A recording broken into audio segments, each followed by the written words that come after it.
서울 중심부에 위치한 시그너스 호텔의 그랜드 볼룸은 수천 송이의 흰 장미와 크리스탈 샹들리에로 장식되어 마치 동화 속 한 장면처럼 비현실적인 화려함을 뽐내고 있었다. 제인숭 그룹의 후계자 강지훈과 수석 전략팀장 한유진의 결혼식, 재계의 거물들과 언론의 스포트라이트가 집중된 이 행사는 단순한 결합이 아닌 지인승의 미래를 공고히 하는 거대한 비즈니스 이벤트이기도 했다. 하객들은 지인승의 권력과 부를 상징하는 이 성대한 연회에 감탄하며 미래의 안주인이 될 한유진에게 부러움과 질투가 섞인 시선을 보냈다. 신부 대기실의 거울 앞에 선 한유진은 순백의 웨딩드레스를 입고 있었지만 그녀의 눈빛은 신부의 설렘과는 거리가 멀었다. 깊고 고요한 그녀의 눈동자는 오히려 중대한 프레젠테이션을 앞둔 전략가처럼 냉철하게 빛나고 있었다. 지인숭 그룹에 보이지 않는 두뇌. 지난 5년간 그룹의 수많은 위기를 기회로 바꿔내며 강지훈을 후계자 자리에 안전하게 앉힌 1등. 공신이 바로 그녀였다. 이 결혼 역시 그녀의 전략적 선택의 일부였다고 생각했다. 강지훈은 완벽하게 재단된 턱시도를 입고 있었으나 그의 미간에는 미세한 긴장감이 서려 있었다. 그는 하객들 사이를 훑어보며 누군가를 찾는 듯 초조해 보였다. 유진은 그 시선의 끝을 직감적으로 알았지만 애써 외면했다. 그녀의 임무는 진승의 안정적인 후계 구도를 완성하는 것이었고 개인적인 감정은 그 과정에서 불필요한 변수일 뿐이었다. 그녀는 자신의 감정조차 통제 가능한 데이터로 취급했다. 주례사가 거의 끝나갈 무렵 장엄한 음악이 울려 퍼지고 두 사람이 반지를 교환하려는 순간이었다. 육중한 볼룸의 문이 거칠게 열렸다. 모든 하객의 시선이 일제히 입구로 향했다. 그곳에는 값비싼 드레스를 입었지만 머리가 헝클어지고 눈물로 화장이 번진한 여자가 서 있었다. 지인숭 그룹의 홍보 모델이자 연예계에서 스캔들 메이커로 유명한 오세라였다. 오세라는 비틀거리며 단상을 향해 걸어왔다. 그녀의 등장은 식장의 모든 공기를 얼어붙게 만들었다. 지훈 씨 정말 이대로 끝낼 거야. 그녀의 울부짖음이 마이크를 타고 볼룸 전체에 울려 퍼졌다. 강지훈의 얼굴은 순식간에 새하얗게 질렸다. 그는 유진의 손을 잡으려다 말고 당황스러움에 어쩔 줄 몰라 하며 오세라를 바라보았다. 유진은 미동도 하지 않았다. 그녀는 이 돌발 상황을 예측 범위 내 최악의 시나리오 중 하나로 분류하고 있었다. 그녀의 머릿속은 이미 이 사태가 자인승의 주가에 미칠 영향과 경쟁사들이 이 스캔들을 어떻게 활용할지에 대한 계산으로 빠르게 회전하기 시작했다. 그녀는 강지훈을 바라보았다. 그의 선택이 모든 것을 결정할 터였다. 오세라는 단상 아래까지 다가와 강지훈의 바짓가랑이를 붙잡고 매달렸다. 우리 사랑했잖아. 어떻게 나한테 이럴 수 있어. 당신 아이까지 가진 나를 버리고. 그녀의 폭탄 발언의 장내는 그야말로 아수라장이 되었다. 기자들의 카메라 플래시가 미친 듯이 터졌고 하객들은 믿을 수 없다는 듯 수군거리기 시작했다. 강지훈의 아버지인 강 회장의 얼굴이 분노로 일그러졌다. 강지훈은 잠시 동안 극심한 혼란에 빠진 듯 보였다. 그는 자신의 아버지를 한 번, 그리고 차갑게 굳어있는 유진을 한 번 바라보았다. 유진의 눈에는 실망이나 분노가 아닌 마치 잘못된 수치를 발견한 분석가의 냉정함이 담겨 있었다.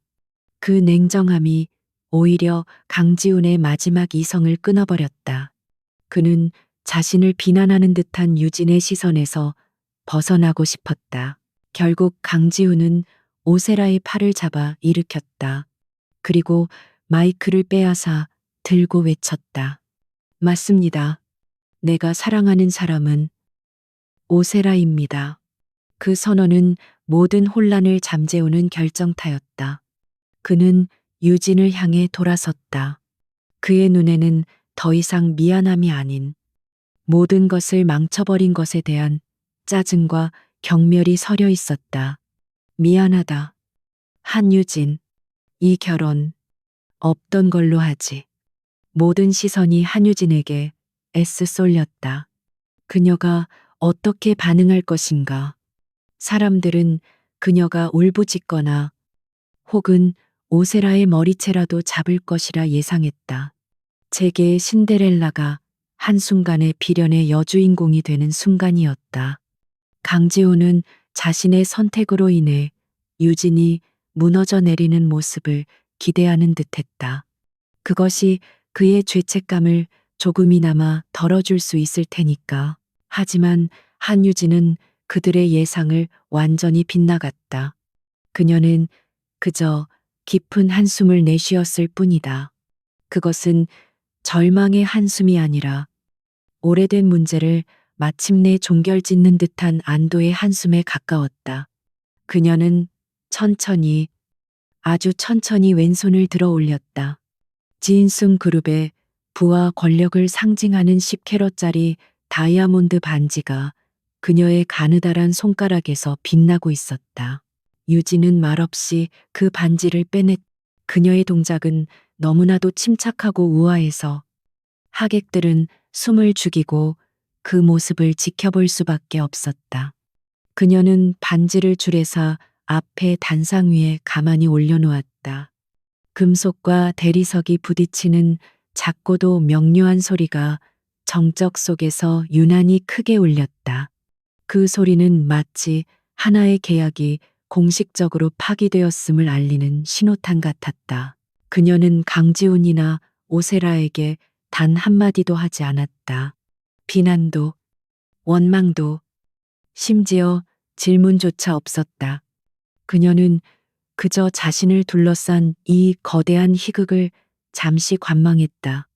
자신을 경멸하는 강지훈, 승리감에 도취된 오세라, 분노하는 강 회장, 그리고 호기심과 동정심으로 자신을 바라보는 수백 명의 하객들.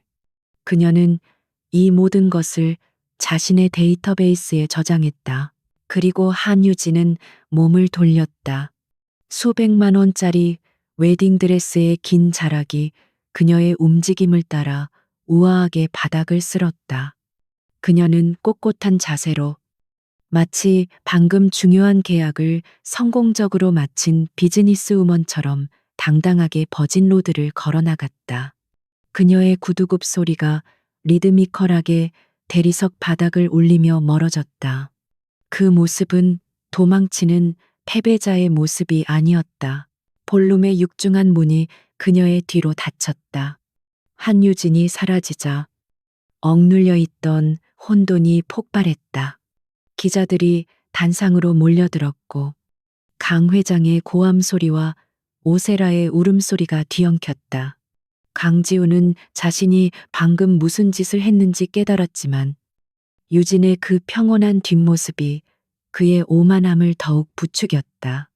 그는 그녀가 곧 후회하며 돌아올 것이라 생각했다. 하지만 유진은 돌아보지 않았다. 호텔 복도를 걸어 나오는 그녀의 얼굴은 놀랍도록 평온했다. 그녀는 드레스 주머니에서 몰래 숨겨두었던 소형 녹음기를 꺼내 정지 버튼을 눌렀다. 방금 전 볼룸 안에서 일어난 모든 대화와 선언이 그 안에 고스란히 담겨 있었다.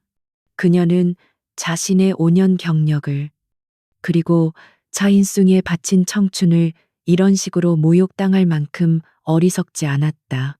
그녀는 호텔 입구에서 자신을 기다리고 있던 검은색 세단에 올라탔다.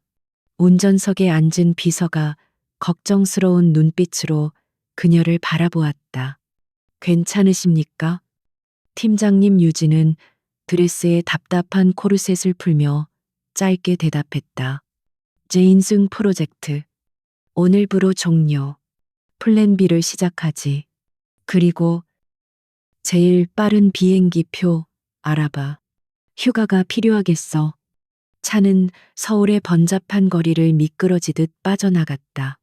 유진은 차창 밖으로 빠르게 스쳐 지나가는 풍경을 바라보았다. 강지우는 그녀를 버렸다고 생각하겠지만 사실은 그녀가 제인숭이라는 부실한 자산을 손절매한 것이었다. 그녀의 머릿속은 이미 다음 단계를 그리고 있었다. 그녀는 한유진이었다.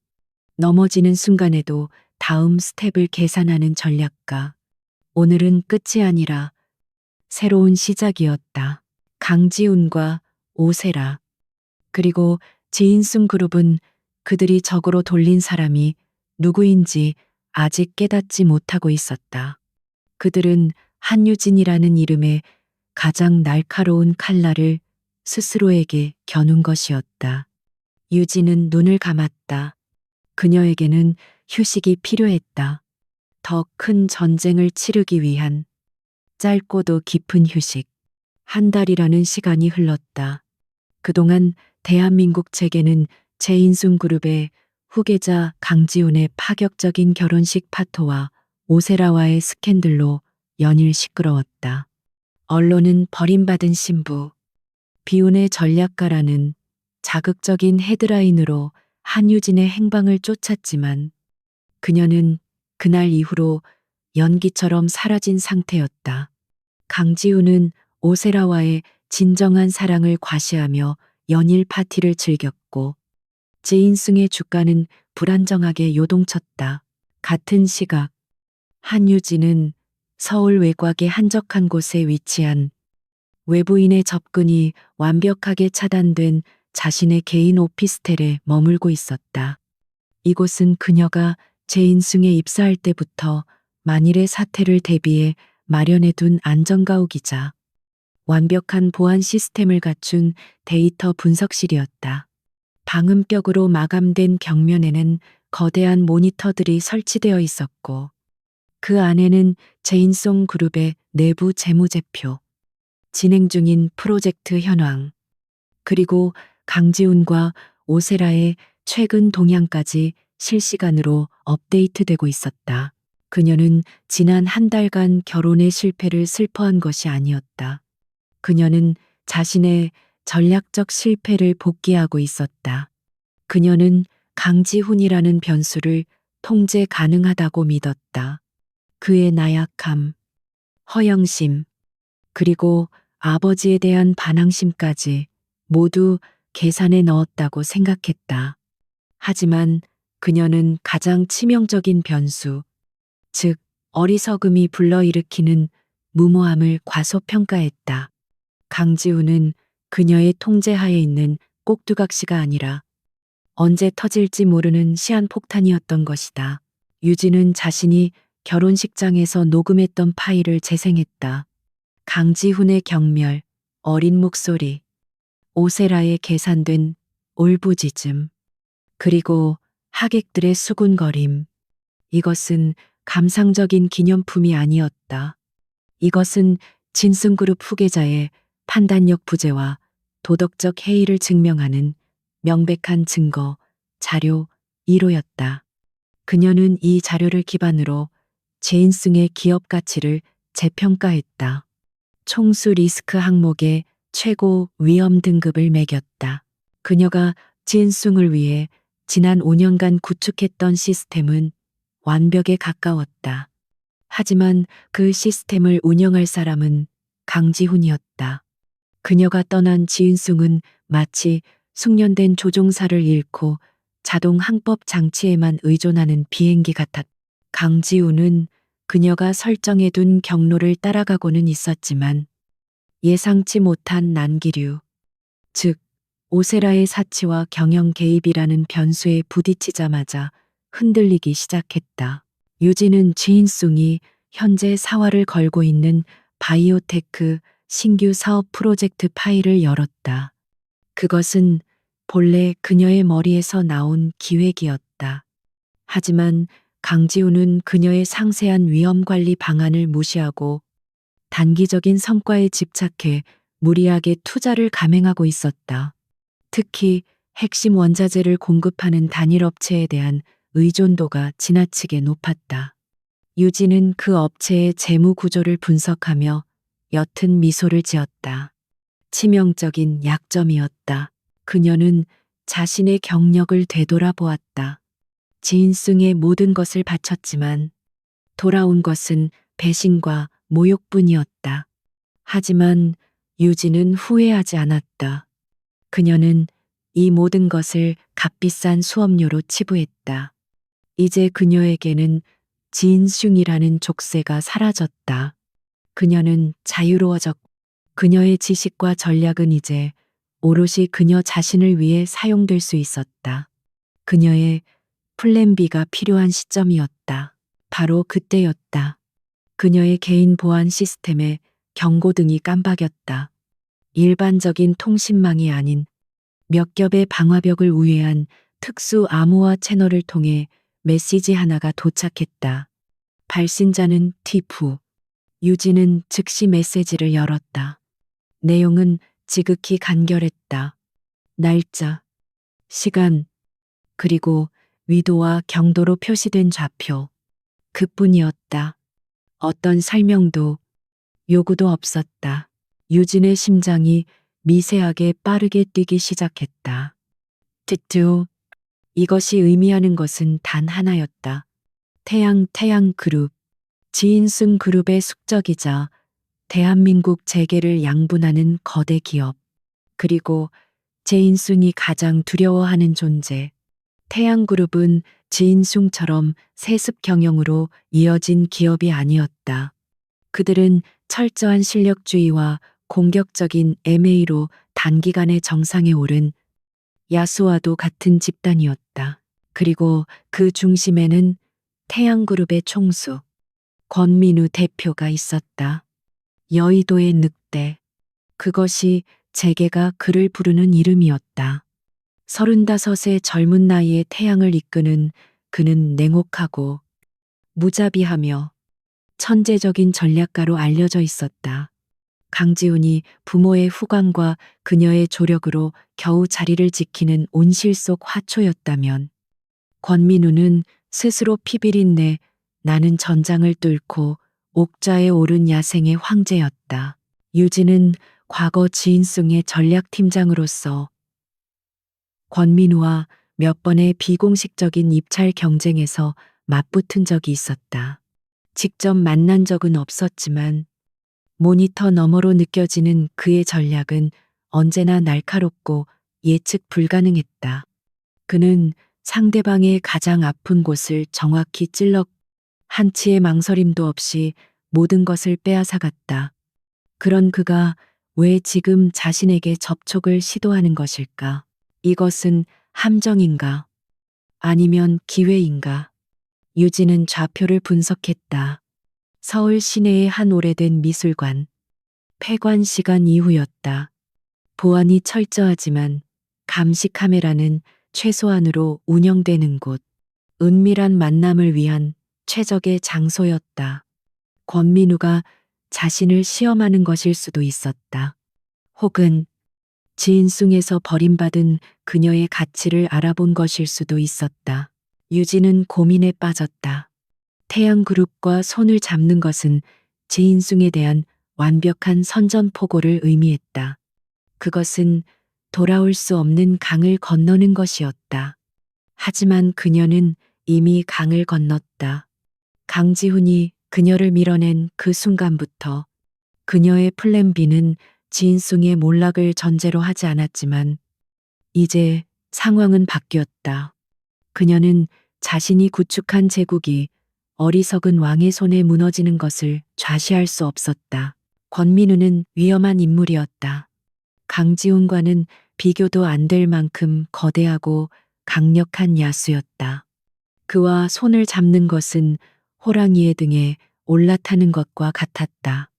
하지만 한유진은 평범한 사냥감이 아니었다. 그녀 역시 최상위 포식자였다. 단지 지인숭이라는 울타리 안에서 발톱을 숨기고 있었을 뿐이다. 유진은 자신의 옷장으로 다가갔다. 웨딩드레스를 입었던 그날 이후 그녀는 줄곧 편안한 트레이닝복 차림이었다. 그녀는 옷장 깊숙한 곳에서 검은색의 날렵한 실크 수트를 꺼내 입었다. 화장기 없는 얼굴에 붉은 립스틱을 얇게 발랐다. 그녀의 눈빛은 다시 제인숭의 수석 전략팀장 시절의 날카로움을 되찾았다. 아니, 그보다 더 차갑고 단단해져 있었다. 그녀는 권민우가 보낸 메시지에 단 한 글자로 답했다. 승인 오케이. 그리고 그녀는 지인숭의 모든 내부 접속망을 영구적으로 차단했다. 그녀의 손에 들린 것은 결혼식 날의 녹음기가 아닌 지인숭의 약점이 빼곡히 담긴 외장 하드 드라이브였다. 그녀는 어둠 속으로 차를 몰았다. 늑대를 만나러 가는 길이었지만 그녀의 표정은 사냥을 앞둔 암사자처럼 고요하고도 맹렬했다. 유진은 좌표가 가리키는 오래된 미술관 앞에 섰다. 폐관 시간이 훌쩍 지난 탓에 육중한 철문은 닫혀 있었고 가로등 불빛만이 젖은 보도블록을 희미하게 비추고 있었다. 공기는 차갑고 무거웠다. 지인숭에서 그녀가 누리던 화려한 세계와는 완전히 동떨어진 그림자 속의 장소였다. 그녀는 망설임 없이 보안 키패드에 T가 보낸 암호를 입력했다. 딸깍하는 소리와 함께 묵직한 문이 열렸다. 미술관 내부는 완벽한 어둠에 잠겨 있었다. 오직 비상구 표시의 녹색 불빛과 천장의 거대한 유리창을 통해 쏟아지는 창백한 달빛만이 그녀의 길을 안내했다. 거대한 추상 조각품들이 거인처럼 섬뜩한 그림자를 들이우고 있었다. 유진은 구두굽 소리를 죽이며 중앙홀을 향해 걸어갔다. 그녀의 감각은 최고조로 날카로워져 공기의 미세한 흐름과 희미한 향수 냄새까지 감지하고 있었다. 중앙홀, 가장 거대한 그림, 아마도 전쟁의 혼돈을 묘사한 듯한 붉고 검은 추상화 앞에 한 남자가 서 있었다. 뒷모습만 보였지만 그에게서는 주변의 어둠을 압도하는 강렬한 존재감이 뿜어져 나왔다. 그는 값비싼 맞춤형 수트를 입고 있었으며 꼿꼿한 자세는 한치의 빈틈도 허용하지 않았다. 그가 천천히 돌아섰다. 권민우였다. 여의도의 늑대. 사진으로만 보던 것보다 훨씬 더 날카롭고 위험한 인상이었다. 그의 눈은 어둠 속에서도 맹수처럼 형형하게 빛났다.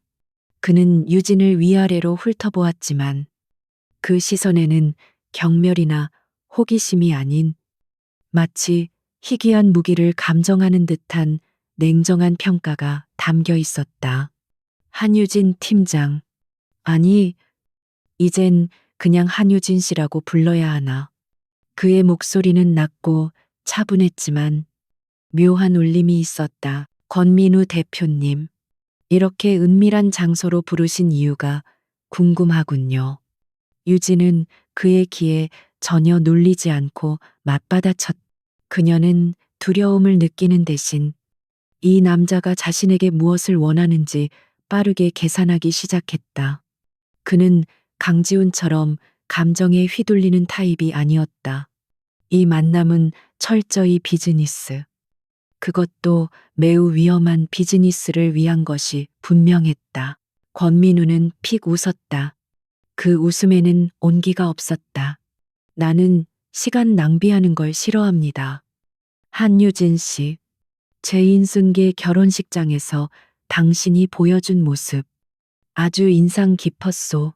대부분의 사람들은 강지훈의 배신에 주목했지만 나는 당신의 평온함에 주목했지.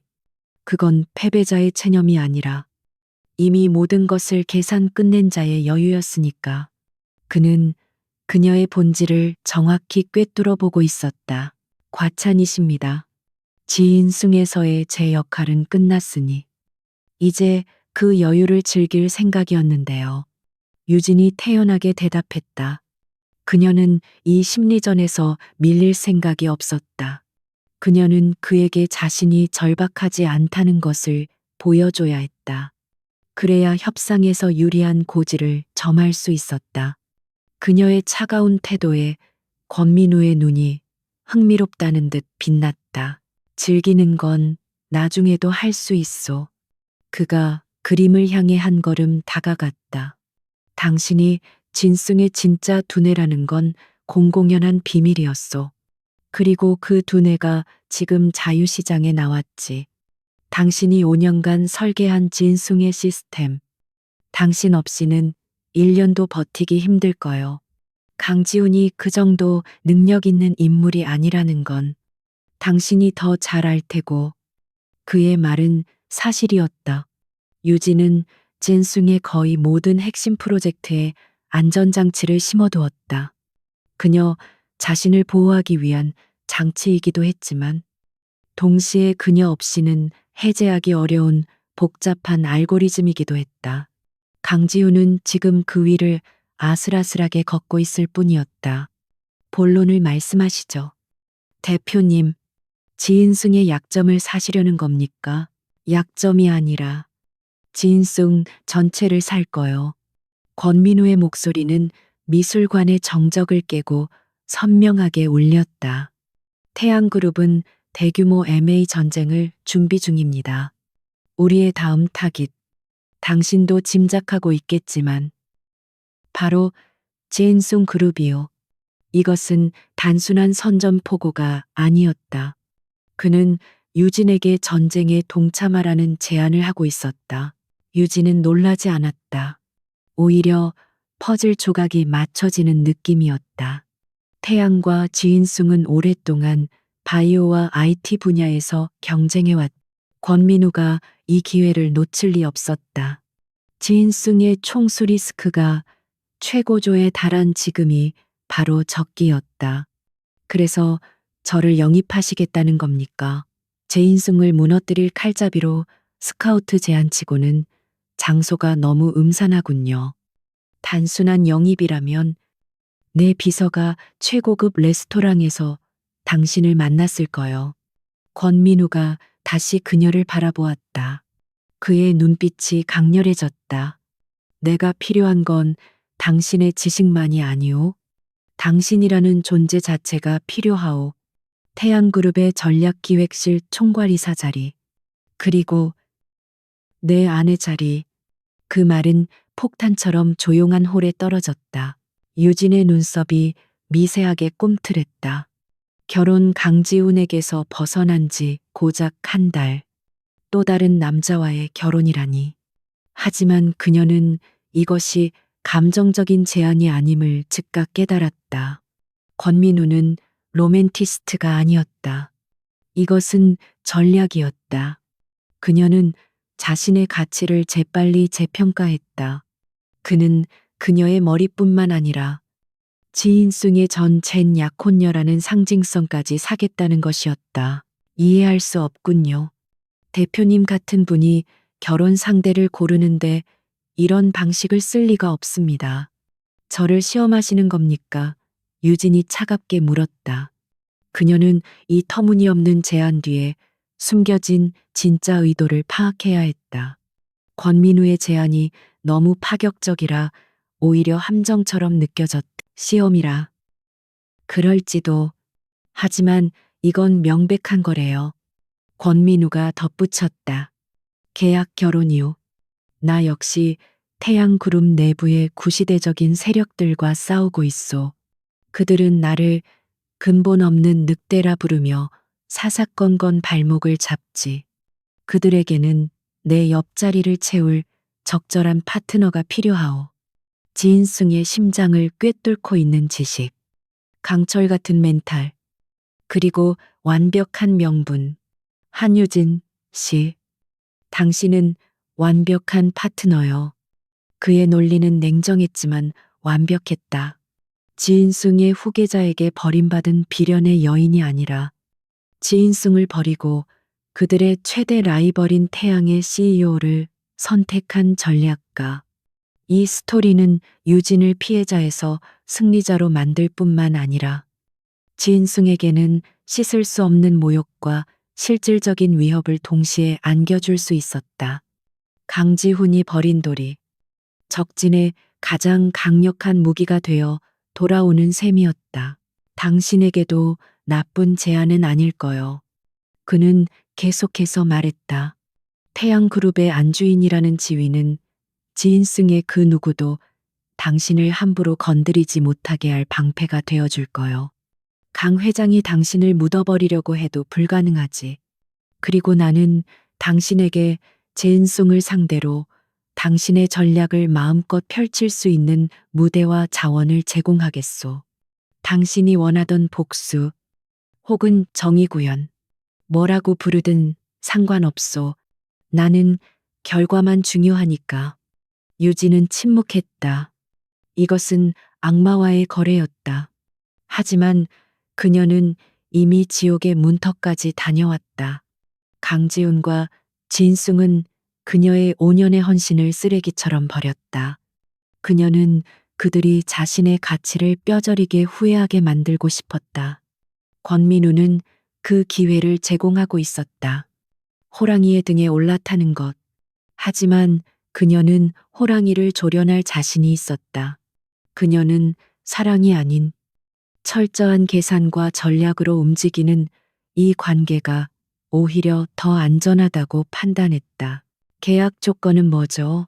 유진이 마침내 입을 열었다.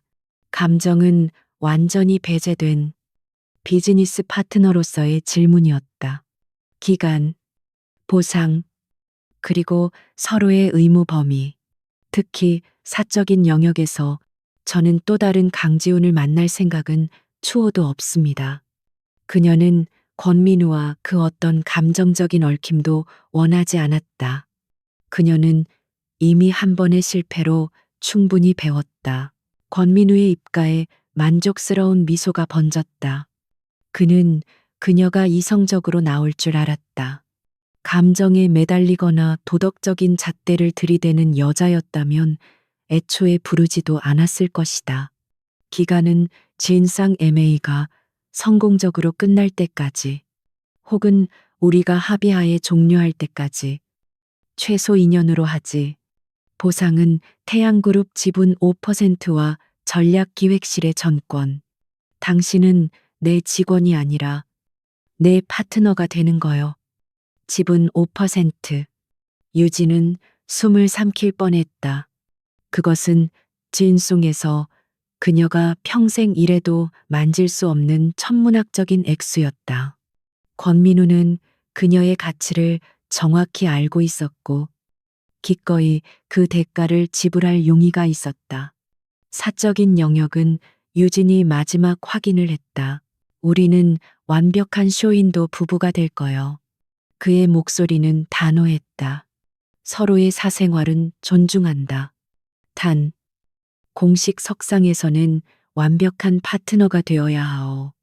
지인승을 향한 공격에는 한치의 망설임도 없어야 하고, 그리고 중요한 것 한 가지. 우리는 아이를 갖지 않소. 이 계약은 철저히 비즈니스니까.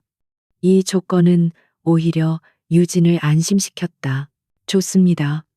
유진은 망설이지 않았다. 그녀는 권민우에게 손을 내밀었다. 하지만 조건이 하나 있습니다. 지인승을 무너뜨리는 모든 전략은 내 손으로 직접 실행합니다. 대표님은 그저 승인하고 지원해 주시면 됩니다. 이것은 나의 전쟁이기도 하니까요.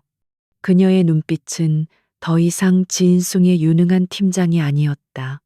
그녀는 복수를 설계하는 총사령관이었다. 권민우는 그녀의 손을 강하게 맞잡았다. 차가운 두 손이 맞닿았다. 거래 성립이요. 한의사. 그는 그녀를 이미 자신의 임원으로 부르고 있었다. 어둠 속 거대한 전쟁의 그림 앞에서 대한민국 재계를 뒤흔들 가장 위험한 동맹이 그렇게 체결되었다. 두 전략가의 눈빛이 허공에서 부딪히며 차가운 불꽃을 튀겼다. 세부 계약서는 내일 변호사를 통해 보내겠소. 그리고 3개월 뒤 우리는 결혼식을 올릴 거요. 권민우가 말했다. 3개월. 강지훈이 당신을 잊기에 충분히 짧고 지인승을 다음 단계로 압박하기에 충분히 긴 시간이지. 그날 당신은 세상에서 가장 화려하게 등장하게 될 거요. 그는 이미 모든 그림을 그리고 있었다. 유진은 고개를 끄덕였다. 그녀는 다시 어둠 속으로 몸을 돌려 미술관을 빠져나왔다. 그녀의 가슴은 차갑게 타오르고 있었다. 차로 돌아온 유진은 거울을 통해 자신을 바라보았다. 붉은 립스틱이 유난히 도드라져 보였다. 그녀는 이제 한유진이라는 개인을 넘어 태양그룹의 권민우와 진승의 강지훈 사이에 거대한 체스판에 오른 가장 강력한 퀸이 되었다. 그녀는 진승의 내부망에 접속할 수 있는 마지막 백도어 백도를 열었다. 그녀가 떠난 후 강지훈이 어떤 멍청한 짓을 저질렀는지 확인할 시간이었다. 그녀의 손에 들린 외장 하드 드라이브에는 진승의 모든 치부가 담겨 있었다. 그리고 이제 태양이라는 강력한 무기가 그녀의 손에 쥐어졌다. 3개월 후 강지훈은 그가 버린 여자가 어떤 존재가 되어 돌아왔는지 똑똑히 보게 될 것이다. 정확히 3개월이 지났다. 강지훈이 한유진을 버리고 오세라를 선택한 그날로부터 90일, 그동안 제인송 그룹은 일시적인 혼란을 겪었지만 강지훈은 아버지 강 회장의 비호 아래 오세라를 진숭 바이오의 홍보이사라는 애매한 자리에 앉히고 보란듯이 진정한 사랑을 과시했다. 재계는 곧 이 스캔들에 무뎌졌고 강지훈은 한유진이라는 유능했지만 걸림돌이기도 했던 그림자를 지원했다고 스스로 만족하고 있었다. 그는 지금 청담동의 최고급 바에서 오세라와 함께 샴페인을 터뜨리고 있었다. 지인숭이 사활을 건 차세대 바이오 코어 프로젝트의 최종 입찰이 내일로 다가왔기 때문이다. 비록 유진이 떠난 후 프로젝트 진행에 잡음이 많았지만 지인숭의 자금력과 로비로 밀어붙이면 승산이 있다고 판단했다. 걱정 마. 자기야. 한유진 없어도 진숭은 잘 돌아가. 아니, 더 잘 돌아가지. 그녀는 너무 빡빡했어. 지훈이 오세라의 어깨를 감싸며 거만하게 웃었다. 바로 그때 바 전체의 대형 스크린에서 긴급 경제 속보가 터져 나왔다. 모든 방송 채널이 정규 방송을 중단하고 같은 뉴스를 내보내고 있었다. 속보입니다. 태양그룹 권민우 대표. 전격 결혼 발표. 상대는 지인승 그룹의 전 수석 전략팀장 한유진 씨로 확인되었습니다. 화면에는 권민우와 한유진이 혼인신고서에 서명한 직후 태양그룹 본사 로비를 나서는 사진이 대문짝만하게 걸렸다. 강지훈은 손에 들고 있던 샴페인 잔을 거의 떨어뜨릴 뻔했다.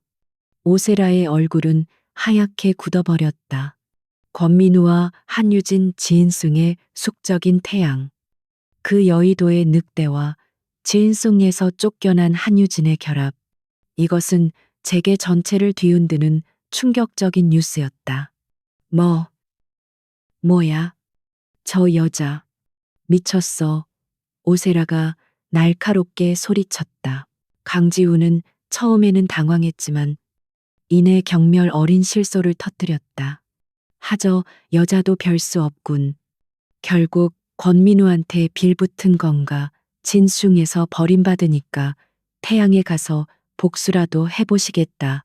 웃기는군. 권민우가 뭐가 아쉬워서 저런 여자를.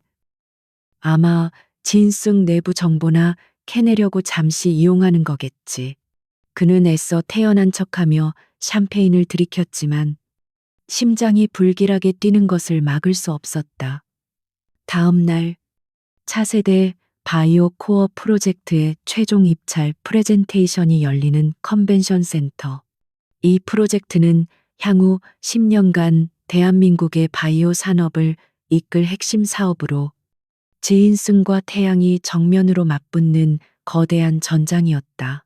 강지우는 지인승의 부회장 자격으로 직접 발표를 준비했다. 그는 어젯밤의 충격을 애써 억누르며 이 입찰의 승리로 자신의 입지를 확고히 하고 한유진의 존재를 완전히 잊어버리려 했다. 지인승의 프레젠테이션 순서가 끝나고 마침내 태양그룹의 차례가 되었다. 강지우는 팔짱을 낀 채 거만하게 무대를 바라보았다. 그는 태양의 실무진들이 나와서 뻔한 발표를 할 것이라 예상했다. 어차피 이 프로젝트의 원한은 한유진이 지인숭에 있을 때 만든 것이었고, 그는 그 핵심 아이디어를 그대로 가져왔으니 자신 있었다. 다음은 태양그룹의 발표가 있겠습니다. 사회자의 말이 끝나자 컨벤션 센터의 모든 문이 닫혔다. 그리고 무대 중앙의 거대한 스크린이 양쪽으로 갈라지며 두 사람이 모습을 드러냈다. 태양그룹의 총수, 권민우 대표였다.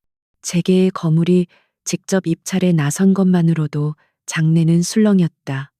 하지만 강지훈의 시선을 사로잡은 것은 권민우의 옆에 선 여자였다. 그녀는 한유진이었다. 하지만 강지훈이 알던 그 한유진이 아니었다. 진승에서 항상 단정한 오피스룩으로 자신의 존재를 감추던 그녀가 아니었다. 그녀는 날카롭게 재단된 짙은 네이비색 파워 수트를 입고 있었고, 머리는 한치의 흐트러짐 없이 뒤로 묶여 있었다. 그녀의 얼굴에는 어떤 감정도 실려 있지 않았다. 오직 얼음장 같은 냉철함과 모든 것을 꿰뚫어 보는 듯한 압도적인 카리스마만이 존재했다. 강지훈은 숨이 멎는 듯했다. 그녀는 더 이상 버림받은 약혼녀가 아니었다. 그녀는 적장의 옆에 선 완벽하게 무장한 지휘관의 모습이었다. 기자들의 카메라 플래시가 미친 듯이 터졌다. 3개월 전 결혼식장의 비극적인 신부와 지금 태양그룹의 총수 옆에 선 냉혹한 전략가의 모습이 극명하게 대비되며 모든 이들을 압도했다. 사회자가 떨리는 목소리로 그녀를 소개했다. 태양그룹의 발표는 태양그룹 신임 전략기획 총괄이사 CSO 겸 신사업 본부장 한유진 이사님께서 진행하시겠습니다. CEO 권민우의 아내라는 타이틀이 아니었다. 태양그룹의 핵심 브레인, 최고 전략 책임자. 강지우는 망치로 머리를 한 대 맞은 듯한 충격을 받았다. 유진은 천천히 연단으로 걸어 나왔다. 그녀의 구두굽 소리가 정적을 깨고 컨벤션 센터 전체에 울려 퍼졌다. 그녀는 수백 명의 청중과 심사위원들을 둘러보았지만 강지훈에게는 단 한순간도 시선을 주지 않았다. 마치 그는 그 자리에 존재하지 않는 투명인간인 것처럼. 그 완벽한 무시가 강지훈의 오만함을 처음으로 산산조각 냈다. 태양그룹의 전략기획 총괄이사 한유진입니다. 그녀의 목소리는 차갑고 명료했다. 그녀는 곧바로 프레젠테이션을 시작했다. 그녀는 지인승이 방금 발표한 내용을 정면으로 반박하기 시작했다. 방금 지인승 그룹은 향후 5년간의 예상 수익률을 과도하게 부풀려 발표했습니다. 하지만 그들의 계획에는 치명적인 약점이 존재합니다. 유진은 스크린에 그래프 하나를 띄웠다. 지인승의 핵심 원자재 공급망 분석표였다.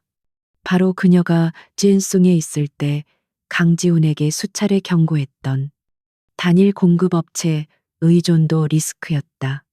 지인승이 의존하는 이 공급업체 K바이오는 현재 심각한 유동성 위기를 겪고 있으며 3개월 내 파산 가능성이 80% 이상입니다.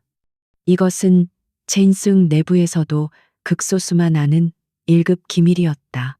강지훈의 얼굴이 굳어졌다.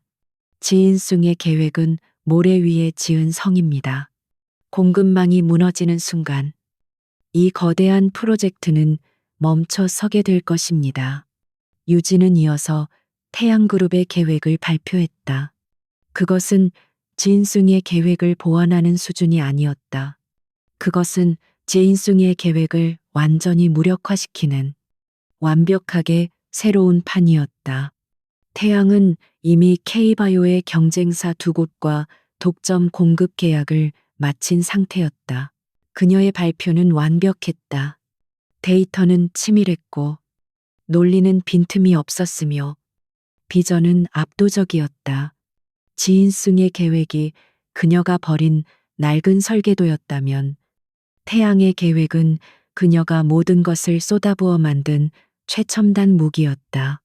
그녀는 자신이 제인승에서 구축했던 모든 시스템의 약점을 정확히 알고 있었고 그것을 파괴할 가장 효율적인 방법을 제시했다. 발표가 끝났을 때 심사위원들은 물론이고 경쟁사들조차 감탄을 금치 못하며 박수를 보냈다. 강지우는 자리에서 일어날 수 없었다. 그는 그제야 깨달았다. 한유진은 복수를 위해 권민우에게 빌붙은 것이 아니었다. 권민우가 태양그룹이 지인승을 무너뜨리기 위해 그녀라는 가장 강력한 무기를 영입한 것이었다. 프레젠테이션을 마친 유진은 권민우의 옆으로 돌아갔다. 권민우는 그녀를 향해 만족스러운 미소를 지어 보였고 그 모습은 모든 카메라에 포착되었다. 두 사람은 완벽한 비즈니스 파트너처럼 보였다. 유진은 퇴장하기 위해 몸을 돌렸다. 그리고 마침내 그녀는 강지훈이 앉아 있는 쪽을 바라보았다. 두 사람의 시선이 허공에서 부딪혔다. 강지훈은 그녀의 눈에서 분노나 원망 혹은 미련 같은 감정을 찾으려 했다. 하지만 그곳에는 아무것도 없었다. 오직 차가운 연민과 이미 끝난 게임의 패자를 바라보는 듯한 무관심뿐이었다. 그녀의 입가에 1초간 스쳐 지나간 옅은 미소. 그것은 강지훈의 심장을 얼어붙게 만들었다. 강지훈은 처음으로 불안감이라는 것을 느꼈다. 3개월 전 자신이 웨딩드레스 차림으로 버렸던 그 여자가 이제는 자신의 목을 겨누는 가장 날카로운 칼날이 되어 돌아왔다. 그는 자신이 상대해야 할 적이 권민우가 아니라 바로 한유진이라는 것을 뼈저리게 깨달았다.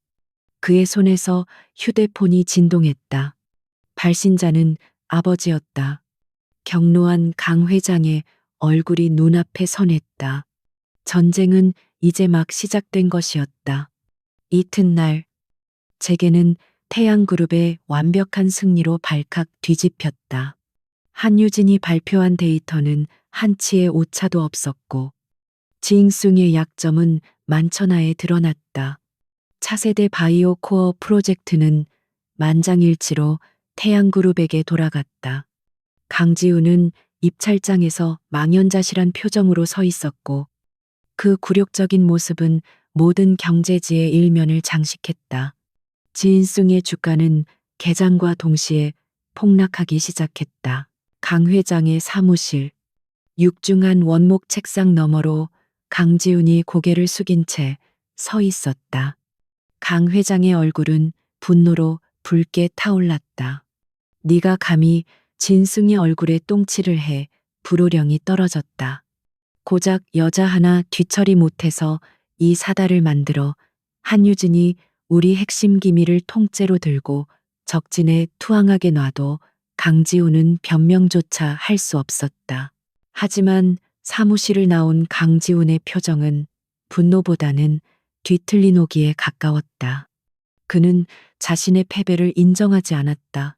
한유진, 감히 내 뒤통수를 쳐 태양그룹의 돈줄에 붙어서 기껏 한다는 짓이 내 아이디어 도둑질. 그는 여전히 유진이 자인송의 프로젝트 원안을 훔쳐갔다고 생각했다. 그녀가 경고했던 위험 요소들은 애써 무시했다. 그는 이것을 전략의 패배가 아닌 개인적인 배신으로 치부했다. 오세라는 그의 옆에서 불안한 듯 손톱을 물어뜯었다. 지훈 씨. 괜찮아. 그 여자. 완전 미친 거 아니야. 이제 우리 어떻게 그녀의 불안한 사태의 심각성보다는 자신의 입지가 흔들릴까봐 걱정하는 데서 비롯되었다. 강지우는 그런 오세라의 모습에 짜증이 치밀었다. 시끄러워 고작 입찰 하나 뺏긴 거야. 지인승은 건재해. 그리고 그 프로젝트 정부 지원 없이도 우리가 자체적으로 진행하면 돼. 그는 즉시 임원들을 소집했다. 정부 프로젝트 입찰에는 실패했지만 그 바이오 기술 자체는 지인숭이 수년간 투자해온 핵심 사업이었다. 강지우는 이 기술을 상용화해서 태양보다 먼저 시장에 출시하면 굴욕을 만회할 수 있다고 생각했다.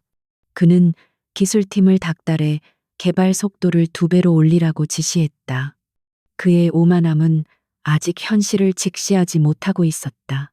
부회장님, 하지만 원자재 공급선이 문제입니다. 한 임원이 조심스럽게 입을 열었다. 한유진 이사가 지적한 KBO 말입니다. 태양 측에서 그 문제를 거론한 이상 K바이오가 가격을 올리거나 공급을 중단할 위험이 있습니다. 강지훈은 코웃음을 쳤다. 그깟 중소기업 하나가 감히 지인승을 상대로 갑질을 해 당장 K바이오 대표 불러 돈으로 찍어 누르면 돼. 필요하면 인수해버려. 바로 그 시각 태양그룹 20층의 전략기획실 워룸이라 불리는 이곳은 한유진의 지휘본부였다. 거대한 스크린에는 KBO의 실시간 주가 변동과 재무 상태 그리고 지인승의 내부 동향이 빼곡히 떠 있었다. 유진은 흰색 셔츠 소매를 걷어붙인 채 냉정한 목소리로 지시를 내리고 있었다. 그녀는 강지훈이 그렇게 나올 것을 정확히 예측하고 있었다. 지인승이 K바이오와의 접촉을 시도하는 즉시 우리가 준비한 플랜을 실행합니다. K바이오의 최대 채권단인 SC캐피탈에 연락해 우리가 그들의 부실 채권을 전액 매입하겠다고 통보하세요. 그녀의 목소리에는 일말의 망설임도 없었다. 이것은 그녀가 태양에 합류하자마자 권민우의 승인을 받아 준비해온 재인승을 향한 첫 번째 외과 수술이었다. 권민우는 워룸 한쪽 구석에서 팔짱을 낀 채 조용히 그녀의 지휘를 지켜보고 있었다. 그는 태양그룹의 M&A 전문가들이 한유진의 일사불란한 지시에 따라 움직이는 것을 보며 감탄을 금치 못했다. 그녀는 K바이오의 재무구조, 경영진의 성향, 심지어 채권단의 구성까지 완벽하게 파악하고 있었다. 이것은 단순한 정보 유출이 아니라 지인승의 시스템 자체를 설계한 자만이 가질 수 있는 통찰력이었다. 강지훈의 지시를 받은 재무승의 재무팀이 KVO에 연락을 취했을 때는 이미 늦은 뒤였다. K바이오는 이미 태양그룹의 소나기에 들어가고 있었다. 유진은 K보요의 경영진을 협박하거나 회유하는 대신 그들의 숨통을 쥐고 있던 부채를 공략했다. SC캐피탈은 재인승의 불확실한 제안보다 태양의 확실한 현금을 선택했다. 단 48시간 만에 태양그룹은 K바이오의 최대 채권자 지위를 확보함과 동시에 경영권 프리미엄을 얹어 지분 51%를 인수하는 계약을 체결했다. 모든 것이 전광석화처럼 이루어졌다. 언론이 이 사실을 보도할 틈도 없이 K바이오의 소유권은 지인승의 협력업체에서 태양그룹의 자회사로 바뀌어버렸다. 강지훈은 긴급 임원회의 도중에 이 보고를 받았다. 뭐라고 KBO가 태양에 넘어갔다고 그는 자신의 귀를 의심했다.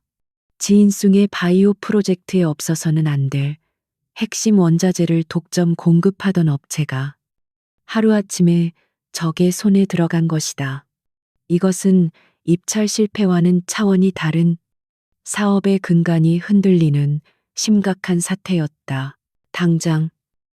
당장 K바이오의 공급 물량을 요청해 강지훈이 절박하게 소리쳤다.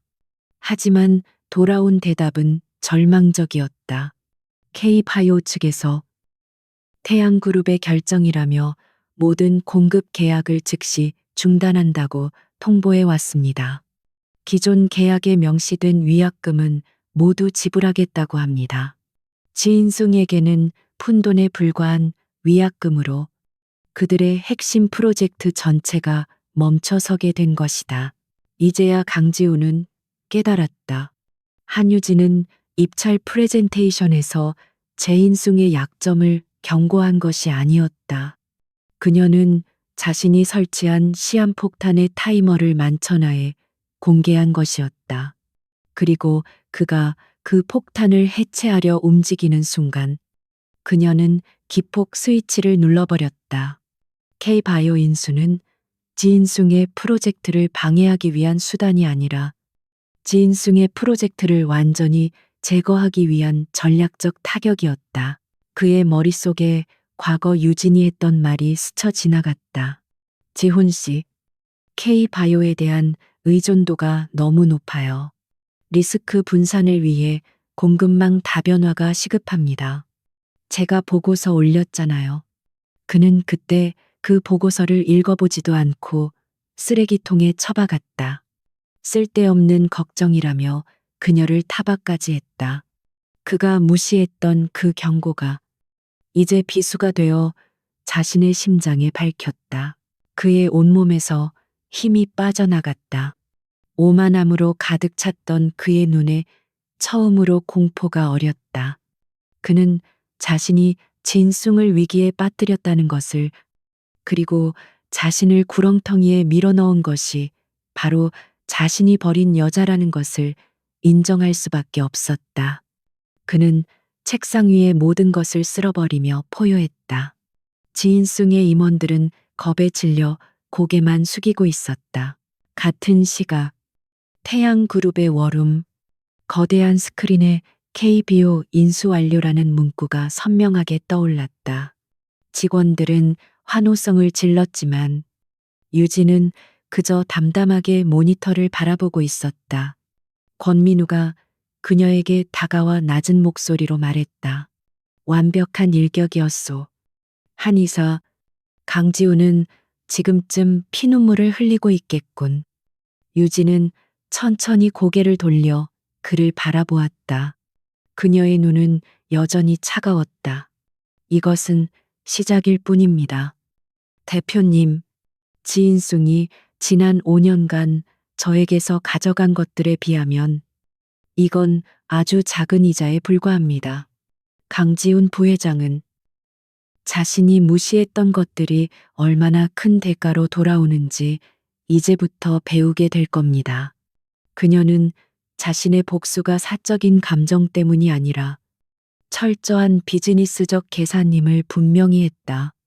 하지만 그 차가운 목소리 밑에는 그 누구도 상상할 수 없는 깊은 상처와 분노가 자리하고 있었다.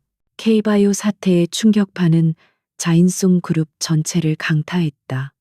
그것은 단순한 프로젝트의 좌초가 아니었다. 지은숭의 심장부인 바이오 사업부가 마비되었고 연관된 모든 하청업체들이 연쇄적으로 위기에 빠졌다. 주가는 10년 만에 최저치를 기록했으며 투자자들의 항의 전화가 빗발쳤다. 강지우는 사태 수습을 위해 밤낮으로 뛰어다녔지만 그가 내놓는 대책들은 이미 한유진이 파악하고 있는 뻔한 수에 불과했다. 강지훈은 패닉에 빠졌다. 그는 자신의 사무실에 틀어박혀 연거푸 독한 위스키를 들이켰다. 유능했던 임원들은 한유진이 떠난 후 구심점을 잃고 우왕좌왕했고 강 회장의 질책은 매시간 그를 옥죄어왔다. 네가 자초한 일이야. 한유진 하나 컨트롤 못해서 이 그룹 전체를 말아먹을 셈이냐. 아버지의 목소리는 그에게 공포 그 자체였다. 그는 자신이 한유진의 손바닥 위에서 놀아나고 있다는 것을 인정해야 했지만 오만함이 그것을 허락하지 않았다. 이런 살얼음판 같은 분위기 속에서 오세라의 존재는 진숭의 가장 큰 골칫거리로 떠올랐다. 그녀는 압박감이라는 것을 견뎌본 적이 없는 인물이었다. 진숭의 위기는 그녀에게 사업적 실패가 아니라 당장 자신의 명품백과 호화로운 파티가 줄어들 수 있다는 생존의 위협으로 다가왔다. 그녀는 사태의 심각성을 파악하지 못한 채 강지훈의 사무실을 제 집처럼 드나들며 불평을 쏟아냈다. 지훈 씨, 나 이번 시즌 신상 드레스 사야 하는데 법인카드가 정지됐잖아. 이게 무슨 망신이야. 오세라는 눈치 없이 서류 더미에 파묻힌 강지훈에게 투정을 부렸다. 그리고 이사들 표정이 왜 그래? 내가 홍보이사인데. 왜 나한테 아무도 보고를 안 해? 그냥 한유진 그 여자한테 가서 사과하면 안 돼. 뭐가 그렇게 복잡해? 강지훈은 그 말을 듣는 순간 이성의 끈이 끊어지는 것을 느꼈다. 그는 손에 잡히는 서류철을 벽에 집어 던졌다. 네가 뭘 안다고 짓거려. 사과. 그 여자가 지금 우리 목을 조르고 있는데 너 때문이야. 네가 그날 결혼식장에 나타나지만 않았어도 그는 모든 책임을 오세라에게 돌리기 시작했다. 한유진을 버린 것은 자신이었지만 그 결정을 하도록 유도한 것은 오세라라고 생각했다. 모나 때문이라고. 오세라도 지지 않고 소리쳤다. 사랑한다며 나랑 아이까지 가졌다며 이제 와서 그 여자 없다고 회사가 망가지는 거면 애초에 당신 능력은 그것밖에 안 됐던 거네. 한유진이 아깝다. 강지훈 두 사람의 위대한 사랑은 현실적인 위기 앞에서 처참하게 금이 가기 시작했다. 고성과 비난, 심지어 기물이 파손되는 소리가 방음벽을 뚫고 비서실까지 새어나왔다. 반면 태양그룹의 전략기획실은 지인송의 혼란과는 정반대의 풍경이었다. 차가운 이성과 뜨거운 열정이 공존하는 그곳은 한유진이라는 지휘관 아래 일사불란하게 움직이는 거대한 두뇌와도 같았다. K바이오 인수 성공 이후 태양그룹의 직원들은 한유진을 단순한 회장 부인이 아닌 경외의 대상으로 바라보기 시작했다. 그녀의 전략은 날카롭고 자비가 없었지만 동시에 완벽한 논리와 데이터를 기반으로 했다. 권민우는 자신의 사무실에서 워룸의 상황을 실시간으로 지켜보고 있었다. 그는 한유진이라는 인물에 대해 날마다 새로운 감탄을 하고 있었다. 그녀는 단순히 진숭의 내부 정보를 아는 수준이 아니었다. 그녀는 진숭이라는 시스템의 창조주였고 동시에 파괴자였다. 그녀는 강지훈이 다음에 내릴 명령, 심지어 그의 감정적인 반응까지 예측하고 그에 대한 대응책을 4단계 앞서 준비해 두었다. 늦은 밤, 작전 회의가 끝나고 모두가 퇴근한 워룸에 유진과 민우 단둘만 남았다. 유진은 피곤한 기색도 없이 제인숭의 자금 흐름도를 분석하고 있었다. 민우가 조용히 그녀에게 다가가 따뜻한 차 한 잔을 건넸다. 강지훈이 필사적으로 대체 공급선을 찾고 있겠지. 하지만 당신이 이미 진숭이 접촉할 만한 모든 라인을 차단해 뒀더군. 완벽한 포위망이야. 유진은 찻잔을 받아들며 모니터에서 눈을 떼지 않았다. 강지훈 부회장은 지금 이성적인 판단이 불가능합니다. 그는 자신의 실패를 인정하는 대신 저에 대한 개인적인 증오로 움직이고 있어요. 곧 비이성적인 반격을 시도할 겁니다. 아마도 언론 플레이나 저에 대한 흑색 선전이겠죠. 그녀의 목소리는 마치 남의 이야기를 하듯 담담했다. 권민우는 그녀의 그 평온함에 매료되었다. 강지훈과의 과거, 그 끔찍했던 배신의 순간을 겪고도 그녀는 무너지지 않았다. 오히려 더 단단하고 날카로워졌다. 그는 그녀의 지성에 감탄했고 그녀의 강인함에 경의를 표했다. 그리고 자신도 모르는 사이 그 존경심은 계약 결혼의 파트너에게 가져서는 안 될 복잡한 개인적 관심으로 변해가고 있었다. 한 이사, 그가 평소보다 조금 낮은 목소리로 불렀다. 지인승에 있을 때 힘들지 않았소. 당신 같은 인재를 그들은 알아보지 못했지. 아니, 알면서도 이용만 한 건가? 그것은 전략적인 질문이 아니었다. 순수한 인간적인 호기심이었다. 그는 이 강철 같은 여자의 내면을 조금이나마 애프고 싶었다. 유진은 처음으로 모니터에서 눈을 떼고 그를 정면으로 바라보았다. 그녀의 눈동자가 어두운 조명 아래서 깊게 빛났다. 힘들지 않았다면 거짓말이겠죠. 하지만 저는 감정을 데이터로 변환하는 데 익숙합니다. 지인숭에서의 5년은 저에게 인간의 어리석음이라는 변수에 대한 방대한 데이터를 축적하게 해준 값비싼 컨설팅 기간이었습니다. 그리고 강지훈 부회장은 그 컨설팅 비용을 지금 지불하고 있는 중이고요. 그녀의 냉철한 대답에 권민우는 쓴웃음을 지었다. 그는 그녀가 여전히 방어벽을 치고 있음을 알았다. 하지만 그는 물러서지 않았다. 당신은 복수를 하고 있는 게 아니야. 당신은 무너진 균형을 바로잡고 있는 거요. 태양그룹에서 내 옆에서 당신의 능력을 마음껏 펼치시오.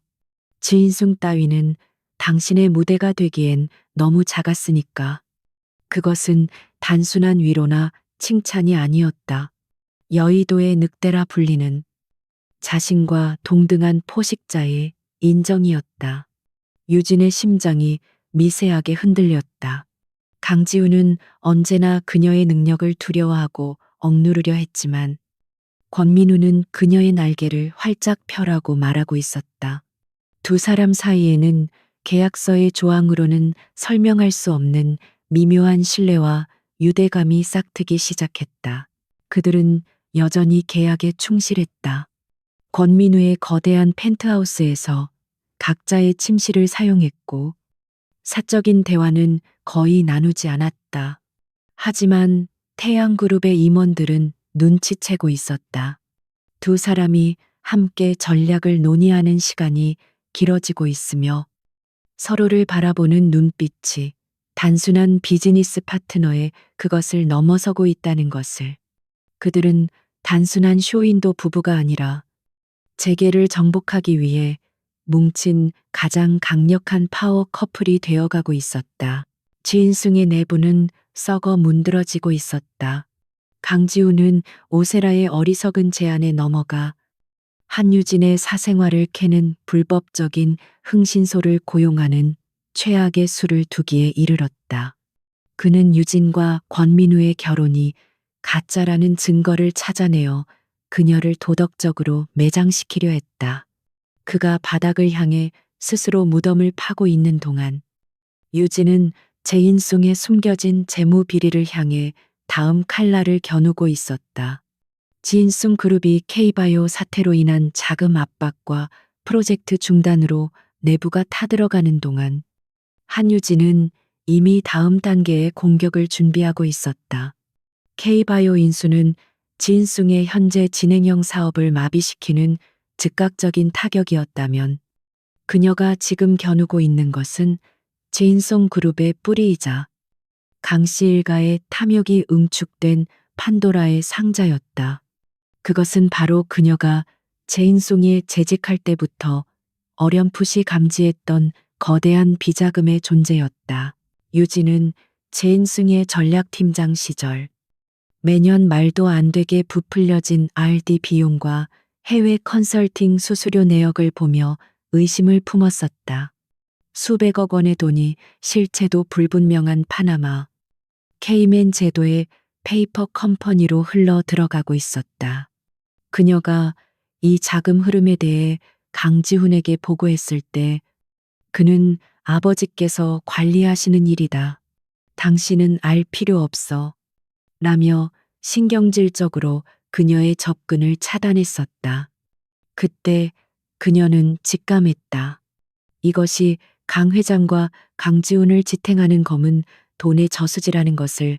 그녀는 권민우와의 주간 전략 회의에서 이 문제를 공식적으로 꺼내들었다.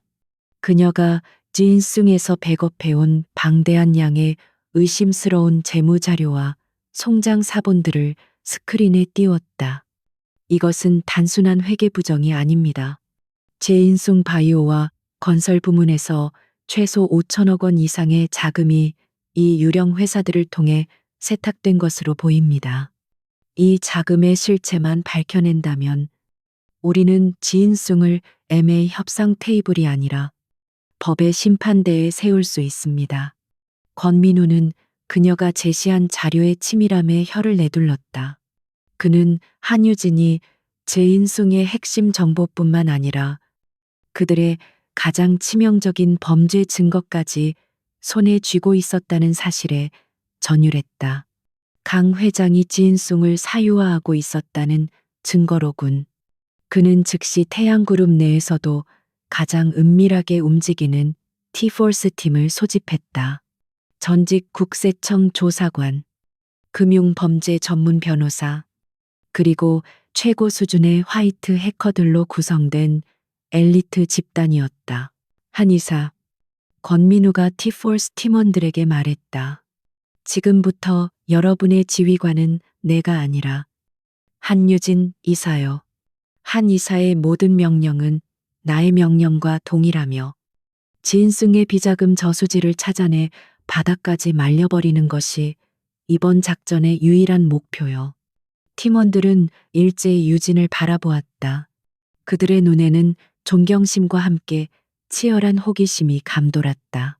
유진은 T-포스의 리더가 되어 지인승의 어두운 자금줄을 역추적하기 시작했다.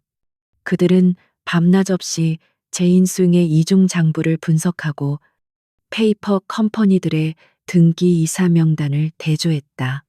하지만 강 회장은 노련했다. 모든 것은 철저하게 법망을 피해 설계된 것처럼 보였다. 자금은 여러 나라를 거치며 깨끗하게 세탁되고 있었고 최종 종착지를 찾는 것은 불가능에 가까워 보였다. 바로 그때 지인숭 내부에서 예상치 못한 변수가 발생했다. K바이오 사태 이후 이성을 잃은 강지훈이 한유진에 대한 복수심에 불타 불법 흥신소를 고용해 그녀의 뒤를 캐기 시작한 것이다. 그는 권민우와 한유진의 결혼이 서류상으로만 존재하는 가짜임을 증명해내고 싶었다. 두 사람이 각방을 쓴다는 증거, 아니면 한유진이 다른 남자를 만난다는 증거라도 찾아내 돈은 얼마든지 주겠어. 그는 자신의 절박함이 어디서 비롯되는지도 모른 채 어리석은 함정을 파고 있었다. 태양그룹의 보안팀은 즉각 이 불법적인 미행과 도청 시도를 감지했다. 유진은 보고를 받고 차갑게 웃었다. 강지훈 부회장, 역시 변한 게 없군요. 위기에 몰리면 항상 가장 저급한 수단을 쓰지. 그녀는 보안팀에게 흥신소 직원들을 자극하지 말고 그들의 배후와 자금 출처를 추적하라고 지시했다. 그녀의 예감은 틀리지 않았다. 강지훈은 흥신소에 지불하는 거액의 비용을 자신의 개인 계좌나 지인숭의 공식 법인 카드로 처리할 만큼 어리석지는 못했다. 그는 아버지의 비자금, 즉 유진이 추적하던 바로 그 페이퍼 컴퍼니 중 하나에서 자금을 인출해 현금으로 지급했다.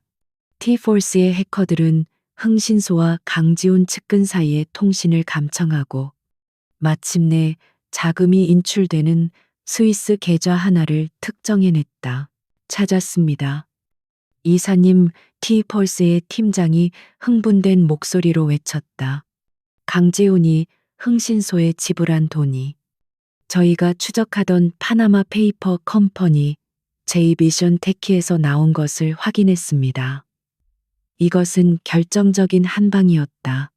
그룹의 공적 자산 혹은 그렇게 위장된을 총수 일가가 불법적인 사찰이라는 사적 용도로 유용했다는 명백한 증거.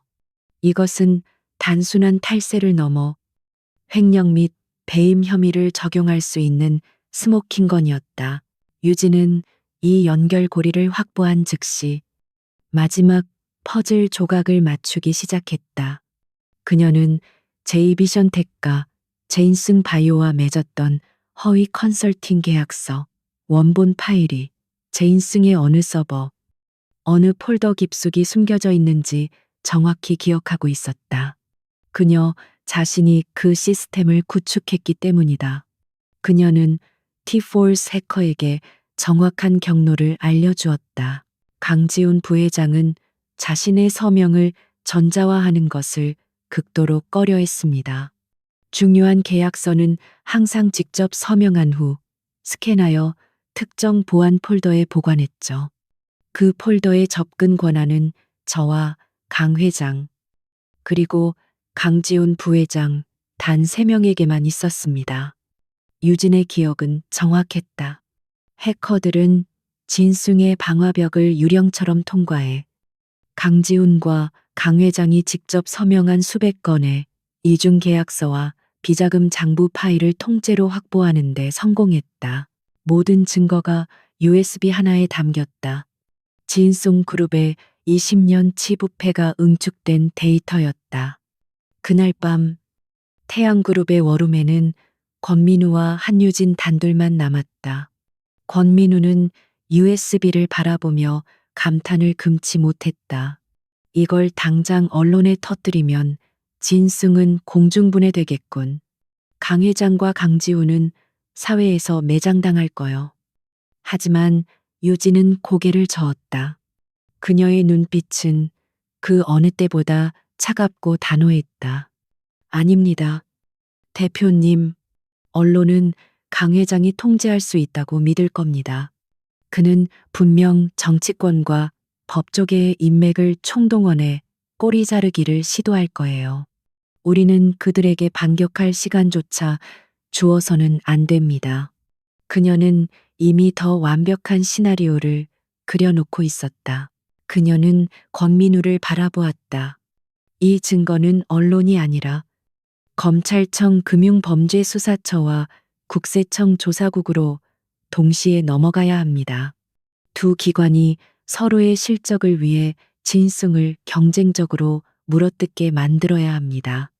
우리는 그들이 압수수색 영장을 발부받고 자인승 본사로비에 들이닥치는 순간까지 철저히 그림자 속에 숨어 있을 겁니다. 그것은 지인승을 M.A. 하는 것을 넘어 강씨 일가를 법적으로 그리고 사회적으로 완전히 처형하겠다는 선언이었다. 권민우는 그녀의 잔인할 정도로 완벽한 전략에 소름이 돋았다.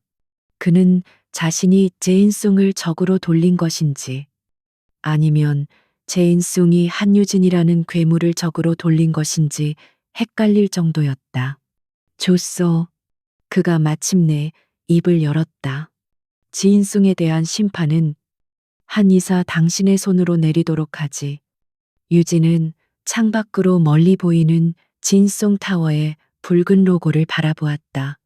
3개월 전 그녀는 저곳에서 세상의 모든 모욕을 뒤집어 쓴 채 걸어 나왔다.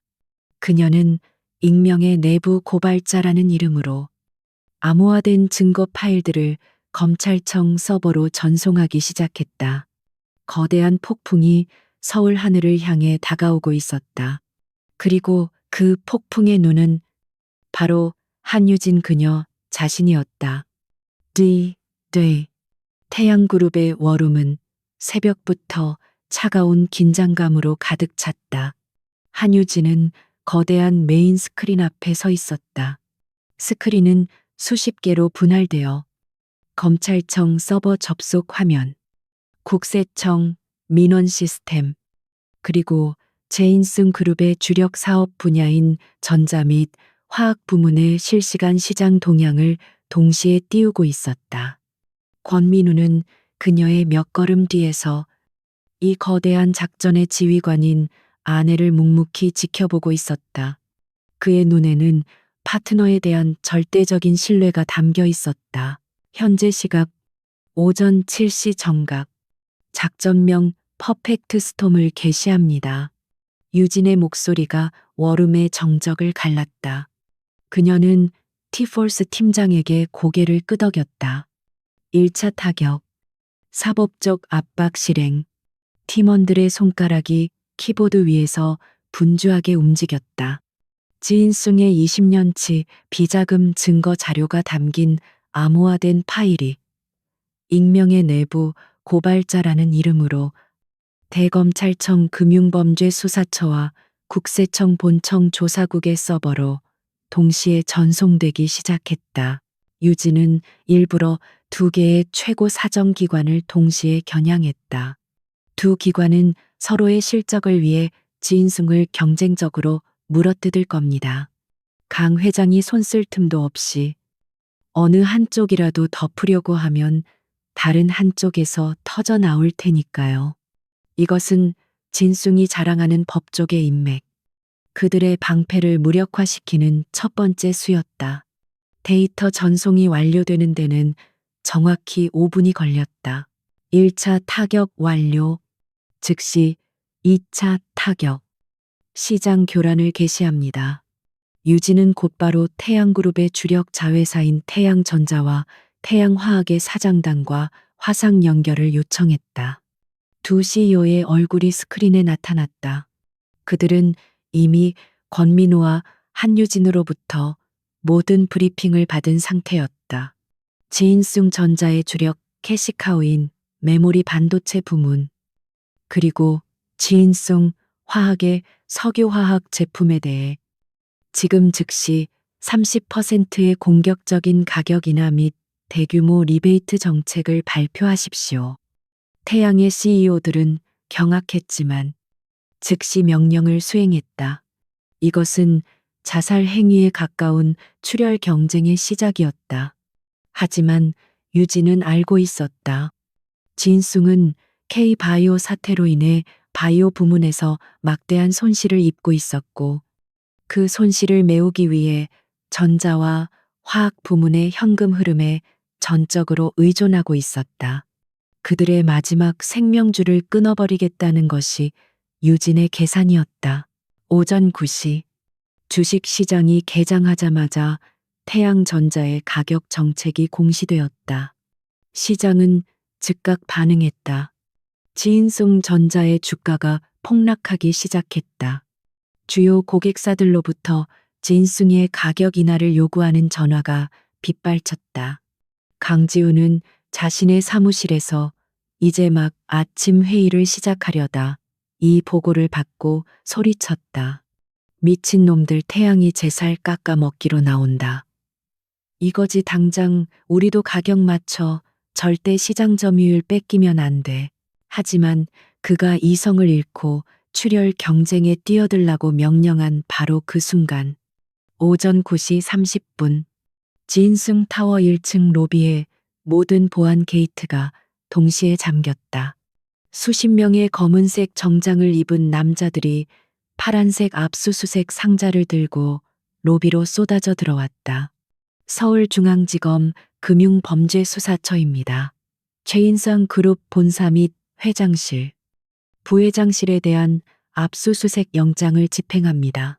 로비는 순식간에 아수라장이 되었다.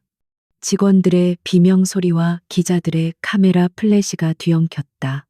검찰의 등장은 너무나도 갑작스럽고 압도적이었다. 강 회장은 자신의 사무실에서 이 광경을 CCTV로 지켜보며 전화기를 집어들었다. 법무부 장관, 검찰총장, 그가 수십 년간 관리해온 인맥들에게 전화를 걸기 시작했다.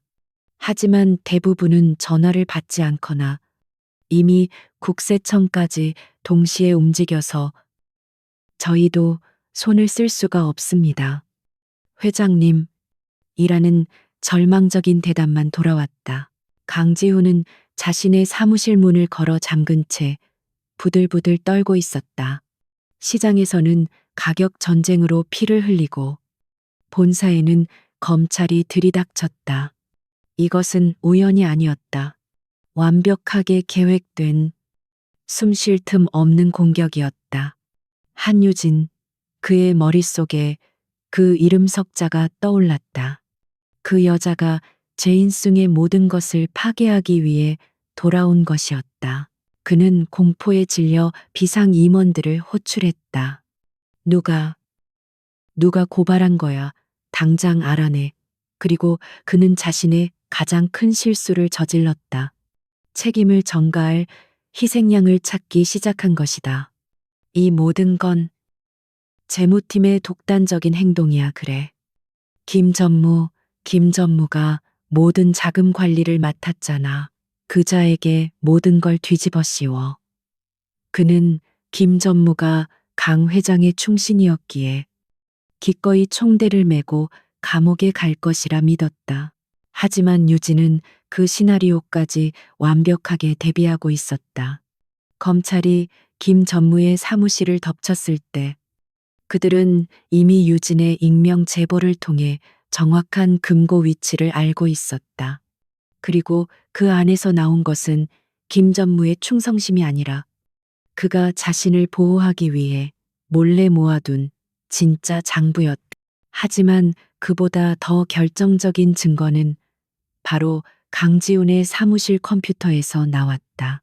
검찰은 T폴스가 알려준 정확한 경로를 따라 강지훈이 직접 서명하고 스캔하여 보관했던 수백 건의 비자금 이체 승인서 원본 파일들을 확보했다.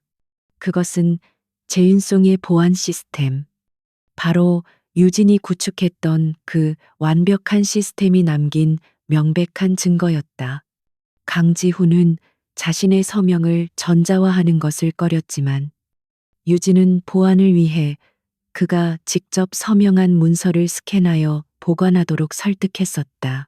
그 보안이 이제 그의 목을 겨누는 칼이 된 것이다. 언론은 짜인숭 그룹의 5천억 원대 비자금 스캔들과 총수 일가의 횡령 혐의를 대서특필하기 시작했다. 태양전자의 가격이나 정책과 맞물려 지인숭 그룹의 주가는 하한가를 기록했다. 투자자들은 공황 상태에 빠져 주식을 내던졌다. 수조 원의 시가총액이 단 몇 시간 만에 증발했다. 강지훈은 자신의 사무실에서 망연자실해 있었다. 검찰이 들이닥치고 아버지는 연락이 두절되었으며 그가 책임을 떠넘기려던 김 전무는 오히려 모든 증거가 강지훈과 강 회장을 가리키고 있다고 진술했다. 모든 증거가 완벽하게 그를 향하고 있었다. 그는 자신이 한유진이라는 거미줄에 완벽하게 걸려들었음을 깨달았다. 그녀는 그가 어떤 생각을 하고 어떤 비겁한 행동을 할지 모두 예측하고 있었던 것이다. 태양그룹의 워룸. 유진은 지인승 타워에서 직원들이 체포되어 나오는 실시간 뉴스를 무표정하게 바라보고 있었다. 권민우가 그녀의 곁으로 다가와 그녀의 어깨를 가볍게 감쌌다. 퍼펙트 스톰. 완벽한 이름이었군. 제인승은 이제 회생 불가능이요. 유진은 눈을 감았다. 이것은 아직 끝이 아니었다. 이것은 그저 지인성 제국의 몰락을 알리는 서곡에 불과했다. 그녀는 강지훈의 마지막 발악을 기다리고 있었다. 지인승 그룹에 대한 검찰의 압수수색은 단순한 경고가 아니었다. 그것은 거대 제국의 심장에 밝힌 치명적인 검이었다. 확보된 비자금 장부와 강지훈이 직접 서명한 이중계약서들은 너무나도 명백하고 방대했다. 강 회장은 수십 년간 쌓아 올린 인맥을 총동원해 방어막을 치려 했지만 태양그룹의 가격 전쟁과 국세청의 동시 세무조사라는 퍼펙트 스톰 속에서 그의 방패는 종이장처럼 찢겨나갔다. 언론은 강씨 일가를 부패한 탐욕의 카르텔로 규정하며 연일 맹공을 퍼부었다. 결국 압수수색 48시간 만에 강지훈 부회장과 강 회장에 대한 구속영장이 청구되었다. 지인송 그룹의 법무팀은 강 회장만이라도 구하기 위해 그가 지병인 심근경색으로 위중하다는 쇼를 벌였지만 여론은 싸늘했다. 강지훈은 자신이 아버지의 방패막이로 구속될 운명임을 직감했다. 그는 공포에 질려 이성을 잃었다. 그는 탈출해야 했다. 이 지옥 같은 현실에서 도망쳐야 했다. 그의 머릿속에 유일한 동아줄처럼 떠오른 이름은 오세라였다. 그녀는 그가 사랑한 여자였고 그의 아이를 가졌다고 했다. 그는 자신의 비밀 금고에 남아있던 마지막 현금과 보석들을 챙겨 그녀의 호화로운 오피스텔로 향했다. 밀항선을 준비해 함께 도망칠 생각이었다. 하지만 그가 비밀번호를 누르고 들어간 오피스텔 현관에는 그녀가 끌고 다니던 명품 캐리어들이 어지럽게 널려 있었다. 오세라는 드레스룸에서 값비싼 시계와 보석들을 닥치는 대로 가방에 쓸어 담고 있었다. 강지훈의 등장에 그녀는 비명을 질렀다. 지훈 씨 어떡해. 그녀의 얼굴에는 그에 대한 걱정이 아니라 도둑질을 들킨 자의 당황함이 서려 있었다. 어디가 나랑 같이 도망치려고 준비 중이었어. 강지훈이 떨리는 목소리로 물었지만 그는 이미 답을 알고 있었다. 오세라는 그의 절박한 눈을 피하며 캐리어를 움켜쥐었다. 미안해. 지훈 씨.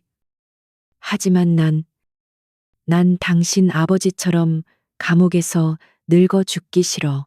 당신 아이, 그거 거짓말이었어. 당신을 붙잡기 위한 수단이었지.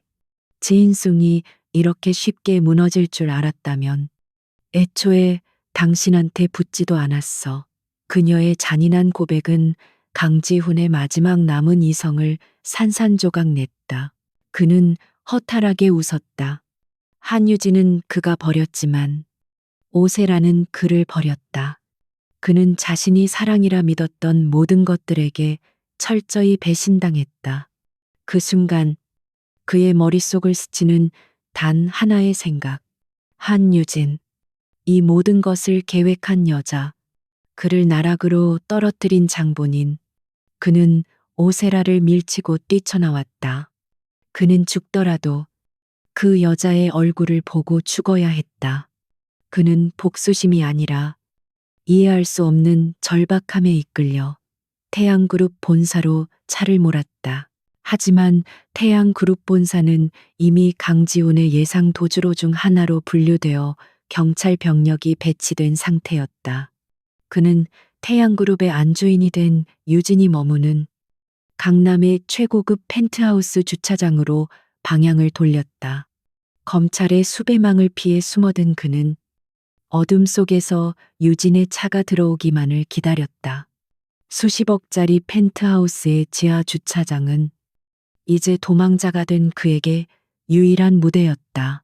밤 11시 태양그룹의 워룸에서 모든 상황을 정리하고 나온 유진이 탄 검은색 세단이 조용히 주차장으로 미끄러져 들어왔다. 그녀가 차에서 내리는 순간 어둠 속 기둥 뒤에서 한 남자가 비틀거리며 걸어 나왔다. 한유진. 그 목소리는 강지훈의 것이었지만 며칠 만에 수십 년은 늙어버린 듯한 완전히 망가진 남자의 절규였다. 값비싼 수트는 구겨져 있었고 그의 눈은 핏발이 서 있었다. 유진은 놀라지 않았다. 그녀는 오히려 그를 기다렸다는 듯 차 문을 닫고 그를 정면으로 바라보았다. 3개월 전 웨딩드레스 차림으로 그를 떠나던 그날의 그 평온한 표정 그대로였다. 여기까지 무슨 일이죠? 강지훈 부회장님 아니, 이제는 피의자 강지훈 씨라고 불러야 하나요? 그녀의 차가운 목소리가 조용한 주차장에 울렸다. 내년이 꾸민 짓이지. 강지훈이 그녀에게 달려들 듯 소리쳤다. 지인송을, 우리 아버지를, 나를 전부 다 네가 망쳤어. 그는 분노로 몸을 떨었지만 유진의 얼음 같은 눈빛 앞에서 차마 한 걸음도 더 다가오지 못했다. 그는 그녀가 두려웠다. 예전에도 그랬고 지금은 더욱더 그랬다. 내가 망쳤다고요. 유진이 옅은 미소를 지었다. 내가 KBO의 위험성을 경고했을 때 그 보고서를 쓰레기통에 쳐넣은 건 당신입니다. 내가 구축한 보안 시스템을 이용해 비자금을 관리하고 심지어 나를 불법 사찰하는데 그 돈을 쓴 것도 당신이죠. 나는 당신에게 수많은 기회를 줬어요. 강지훈 씨. 그녀의 목소리는 비난이 아닌 사실 관계를 확인하는 분석가의 톤이었다.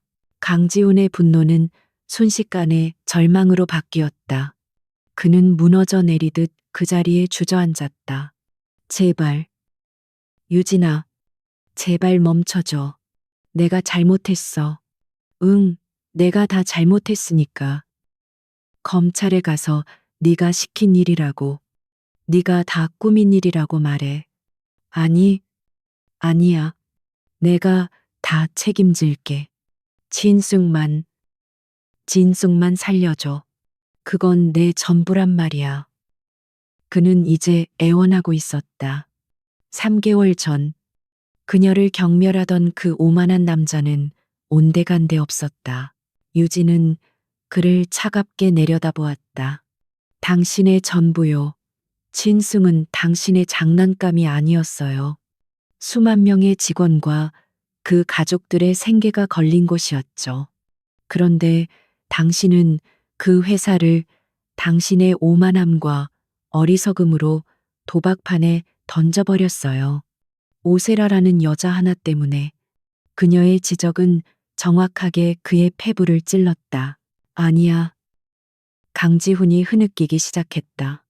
마침내 그의 모든 방어 기제가 무너져 내렸다. 사실 난 네가 무서웠어.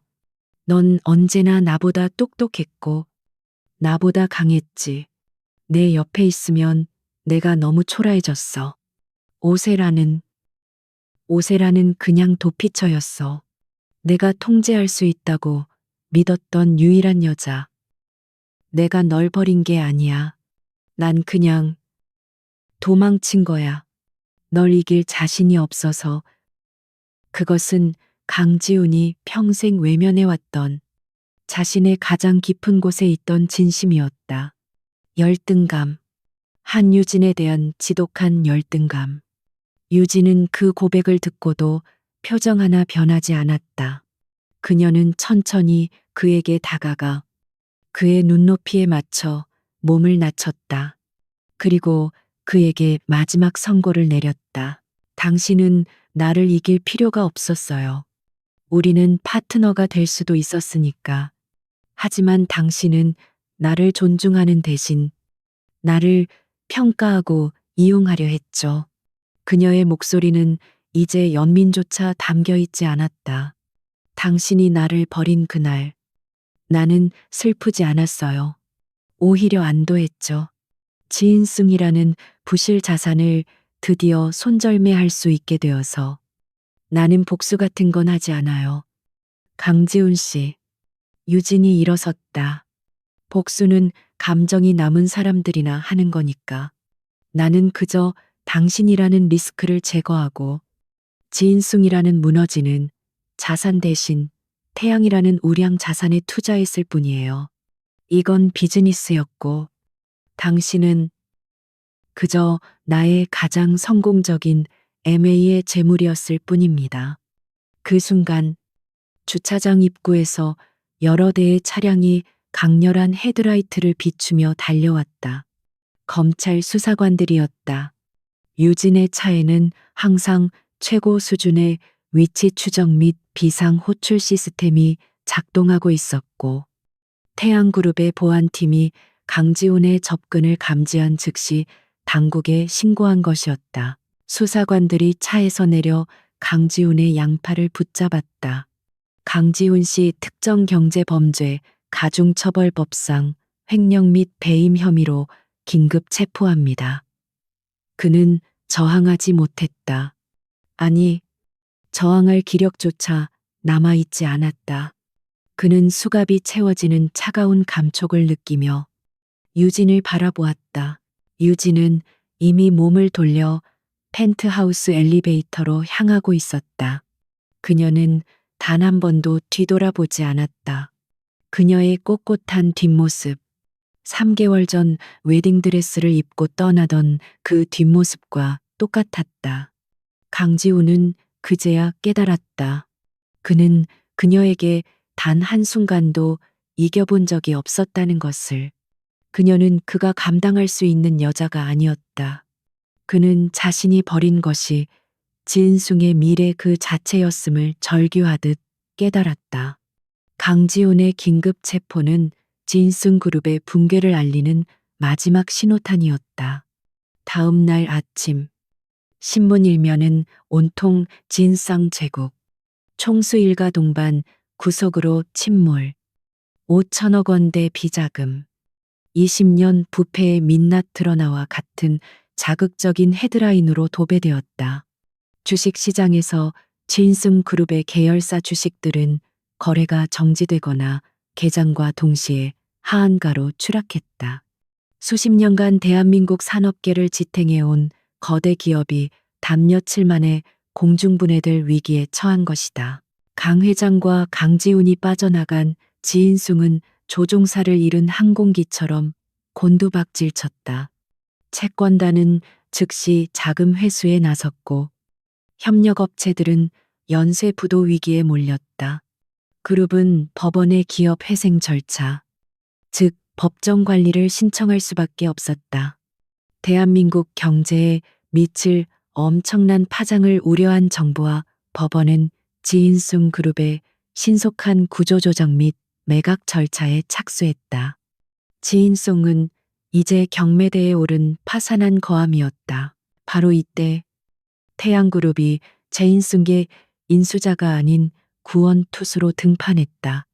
권민우와 한유진은 무자비한 공격으로 제인숭을 무너뜨렸지만 그들의 진짜 목표는 파괴가 아니었다. 그들은 자인숭이라는 썩은 토양에서 가능성 있는 자산만을 분리해내 태양이라는 새로운 제국에 편입시킬 계획을 처음부터 가지고 있었다. 한유진은 지인숭의 자산 목록을 펼쳐놓고 냉철하게 옥석을 가려내기 시작했다. 그녀는 강씨 일가의 비자금 창구로 이용되었던 지인숭 건설이나 부실 채권으로 가득한 금융계열사에는 눈길도 주지 않았다. 그녀의 목표는 오직 두 가지였다.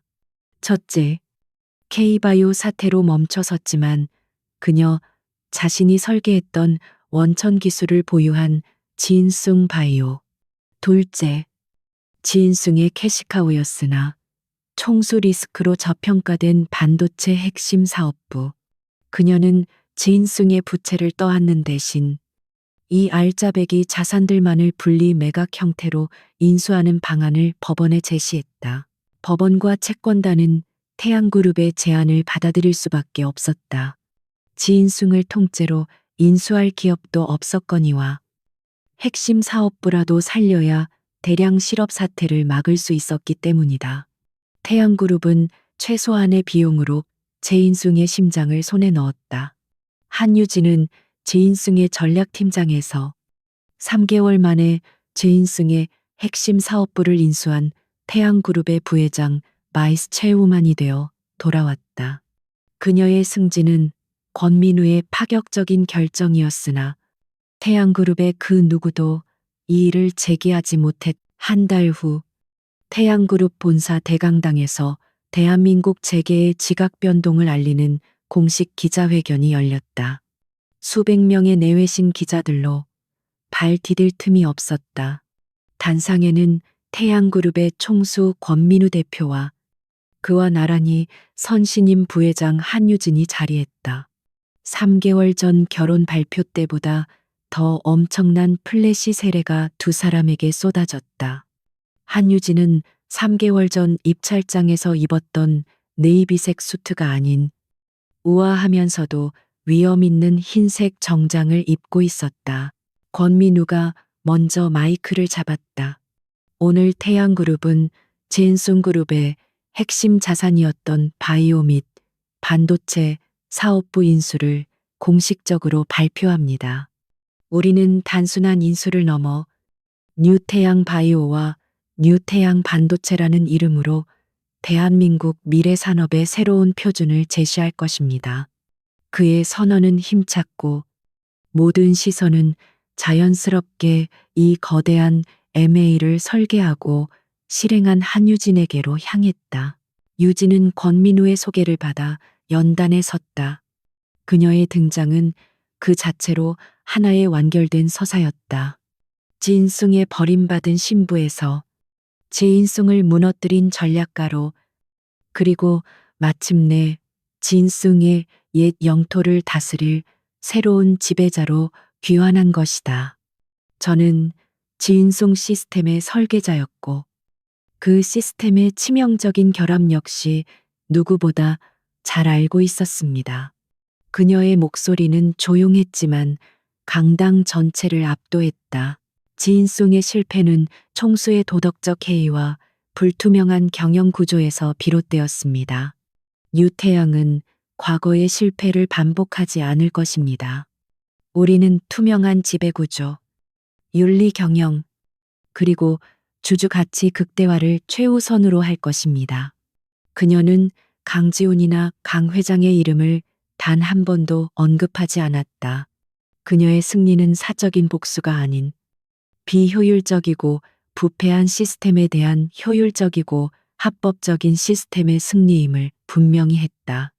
그녀의 프로페셔널리즘은 그 어떤 복수극보다 더 통쾌한 결말이었다. 기자들의 질문이 쏟아졌다. 대부분은 M&A의 세부 사항에 관한 것이었지만 한 연예부 기자가 손을 들고 가장 민감한 질문을 던졌다. 한유진 부회장님 3개월 전 권민우 대표님과의 결혼은 진숭을 무너뜨리기 위한 전략적 결합이라는 시각이 지배적이었습니다. 이제 진숭이 무너진 지금 두 분의 계약 결혼은 어떻게 되는 것입니까? 이혼 절차를 밟으실 예정입니까? 강당의 모든 공기가 순간 얼어붙었다. 이것은 모두가 궁금해했지만 감히 묻지 못했던 질문이었다. 유진은 질문을 던진 기자를 잠시 바라보았지만 표정의 변화는 없었다. 그녀가 대답하려던 찰나 권민우가 부드럽지만 단호하게 마이크를 가로챘. 그는 유진을 바라보며 대답을 시작했다. 그 시선은 여의도의 늑대라고는 믿을 수 없을 만큼 따뜻했다. 전략적 결합. 맞습니다. 그가 순순히 인정했다. 기자들이 술렁였다. 나는 대한민국 최고의 인재를 내 파트너로 원했습니다. 한유진이라는 인재를 확보하기 위해서라면 나는 결혼이 아니라 그 어떤 수단이라도 동원했을 겁니다. 지인숭은 그녀의 가치를 몰라보고 헌신짝처럼 버렸지만 나는 그녀가 진숭 전체보다 더 가치 있다는 것을 첫눈에 알았으니까요. 그는 다시 기자들을 향해 몸을 돌렸다. 여러분은 순서를 착각하고 있습니다. 내가 그녀를 이용해 진숭을 무너뜨린 것이 아니라 그녀가 진숭이라는 족쇄를 끊고 나와 태양이라는 무대를 선택한 것입니다. 그리고 나는 그런 그녀의 파트너가 될 자격을 얻기 위해 노력했을 뿐입니다. 이것은 권민우라는 오만한 남자가 할 수 있는 최고의 고백이자 최대의 존경심의 표현이었다. 계약서요. 그가 픽 웃었다. 그런 종이 한 장이 한유진이라는 인물을 붙잡아 둘 수 있다고 생각하십니까? 우리를 묶고 있는 것은 계약서가 아니라 서로에 대한 절대적인 신뢰와 공동의 비전입니다. 그는 연단 아래에서 유진의 손을 자연스럽게 그리고 단단히 붙잡았다. 그 모습은 쇼윈도 부부의 연기가 아니었다. 전쟁을 함께 치러낸 두 전우이자 미래를 함께 설계할 완벽한 파트너의 모습이었다. 기자회견이 끝나고 두 사람은 태양그룹 타워의 최상층 권민우의 집무실로 돌아왔다. 거대한 통유리 창 밖으로 서울의 야경이 펼쳐져 있었다. 저 멀리 한때 도시의 랜드마크였던 체인숭 타워의 붉은색 로고가 불이 꺼진 채 어둠 속에 잠겨 있었다. 유진은 그곳을 바라보고 있지 않았다. 그녀는 더 먼 곳, 새로운 태양의 빛이 떠오를 지평선을 바라보고 있었다. 강지우는 1심에서 징역 12년, 강 회장은 8년을 선고받았다고 하더군. 오세라는 강지훈의 비밀 금고를 털어 해외로 도피하려다 공항에서 체포되었고, 권민우가 뒤에서 조용히 그녀의 어깨에 쇼를 걸쳐주며 말했다. 과거의 인물들에 대한 마지막 보고였다. 유진은 그저 작게 고개를 끄덕였다. 그녀의 마음속에서 그들은 이미 완벽하게 삭제된 데이터였다. 당신이 진승에 있을 때 만들었다던 그 바이오 신약 프로젝트, 뉴태양 바이오의 1호 프로젝트로 승인했소. 이제 당신의 진짜 꿈을 마음껏 펼쳐보시오. 권민우가 말했다. 유진은 돌아섰다. 그녀는 권민우의 눈을 정면으로 바라보았다. 그들의 결혼은 분명 비즈니스였지만 수많은 위기를 함께 헤쳐나오며 그들은 서로에게 가장 완벽한 파트너가 되어 있었다. 고맙습니다. 대표님. 유진이 어깨 미소 지었다. 하지만 이제 계약서는 수정해야겠군요. 권민우의 눈이 의아함으로 커졌다. 어떤 조항을 유진이 장난기 어린 그러나 진심이 담긴 목소리로 대답했다. 사생활 존중 조항이요. 우리가 함께 공유해야 할 비전이 너무 많아서 각자의 침실을 쓰기엔 시간이 부족할 것 같거든요. 권민우는 그녀의 대담한 제안에 잠시 놀랐다가 이내 깊은 웃음을 터뜨렸다. 그는 그녀를 자신의 품으로 끌어당겼다. 지인숭이 버린 그날, 그녀는 모든 것을 잃은 것처럼 보였다. 하지만 3개월 후, 그녀는 자신의 능력으로 모든 것을 되찾았고, 심지어 그들이 상상하지 못했던 새로운 미래와 진정한 파트너까지 얻었다. 한유진의 진짜 인생은 바로 그날의 잿더미 속에서 비로소 새롭게 떠오른 태양과 함께 시작되고 있었다.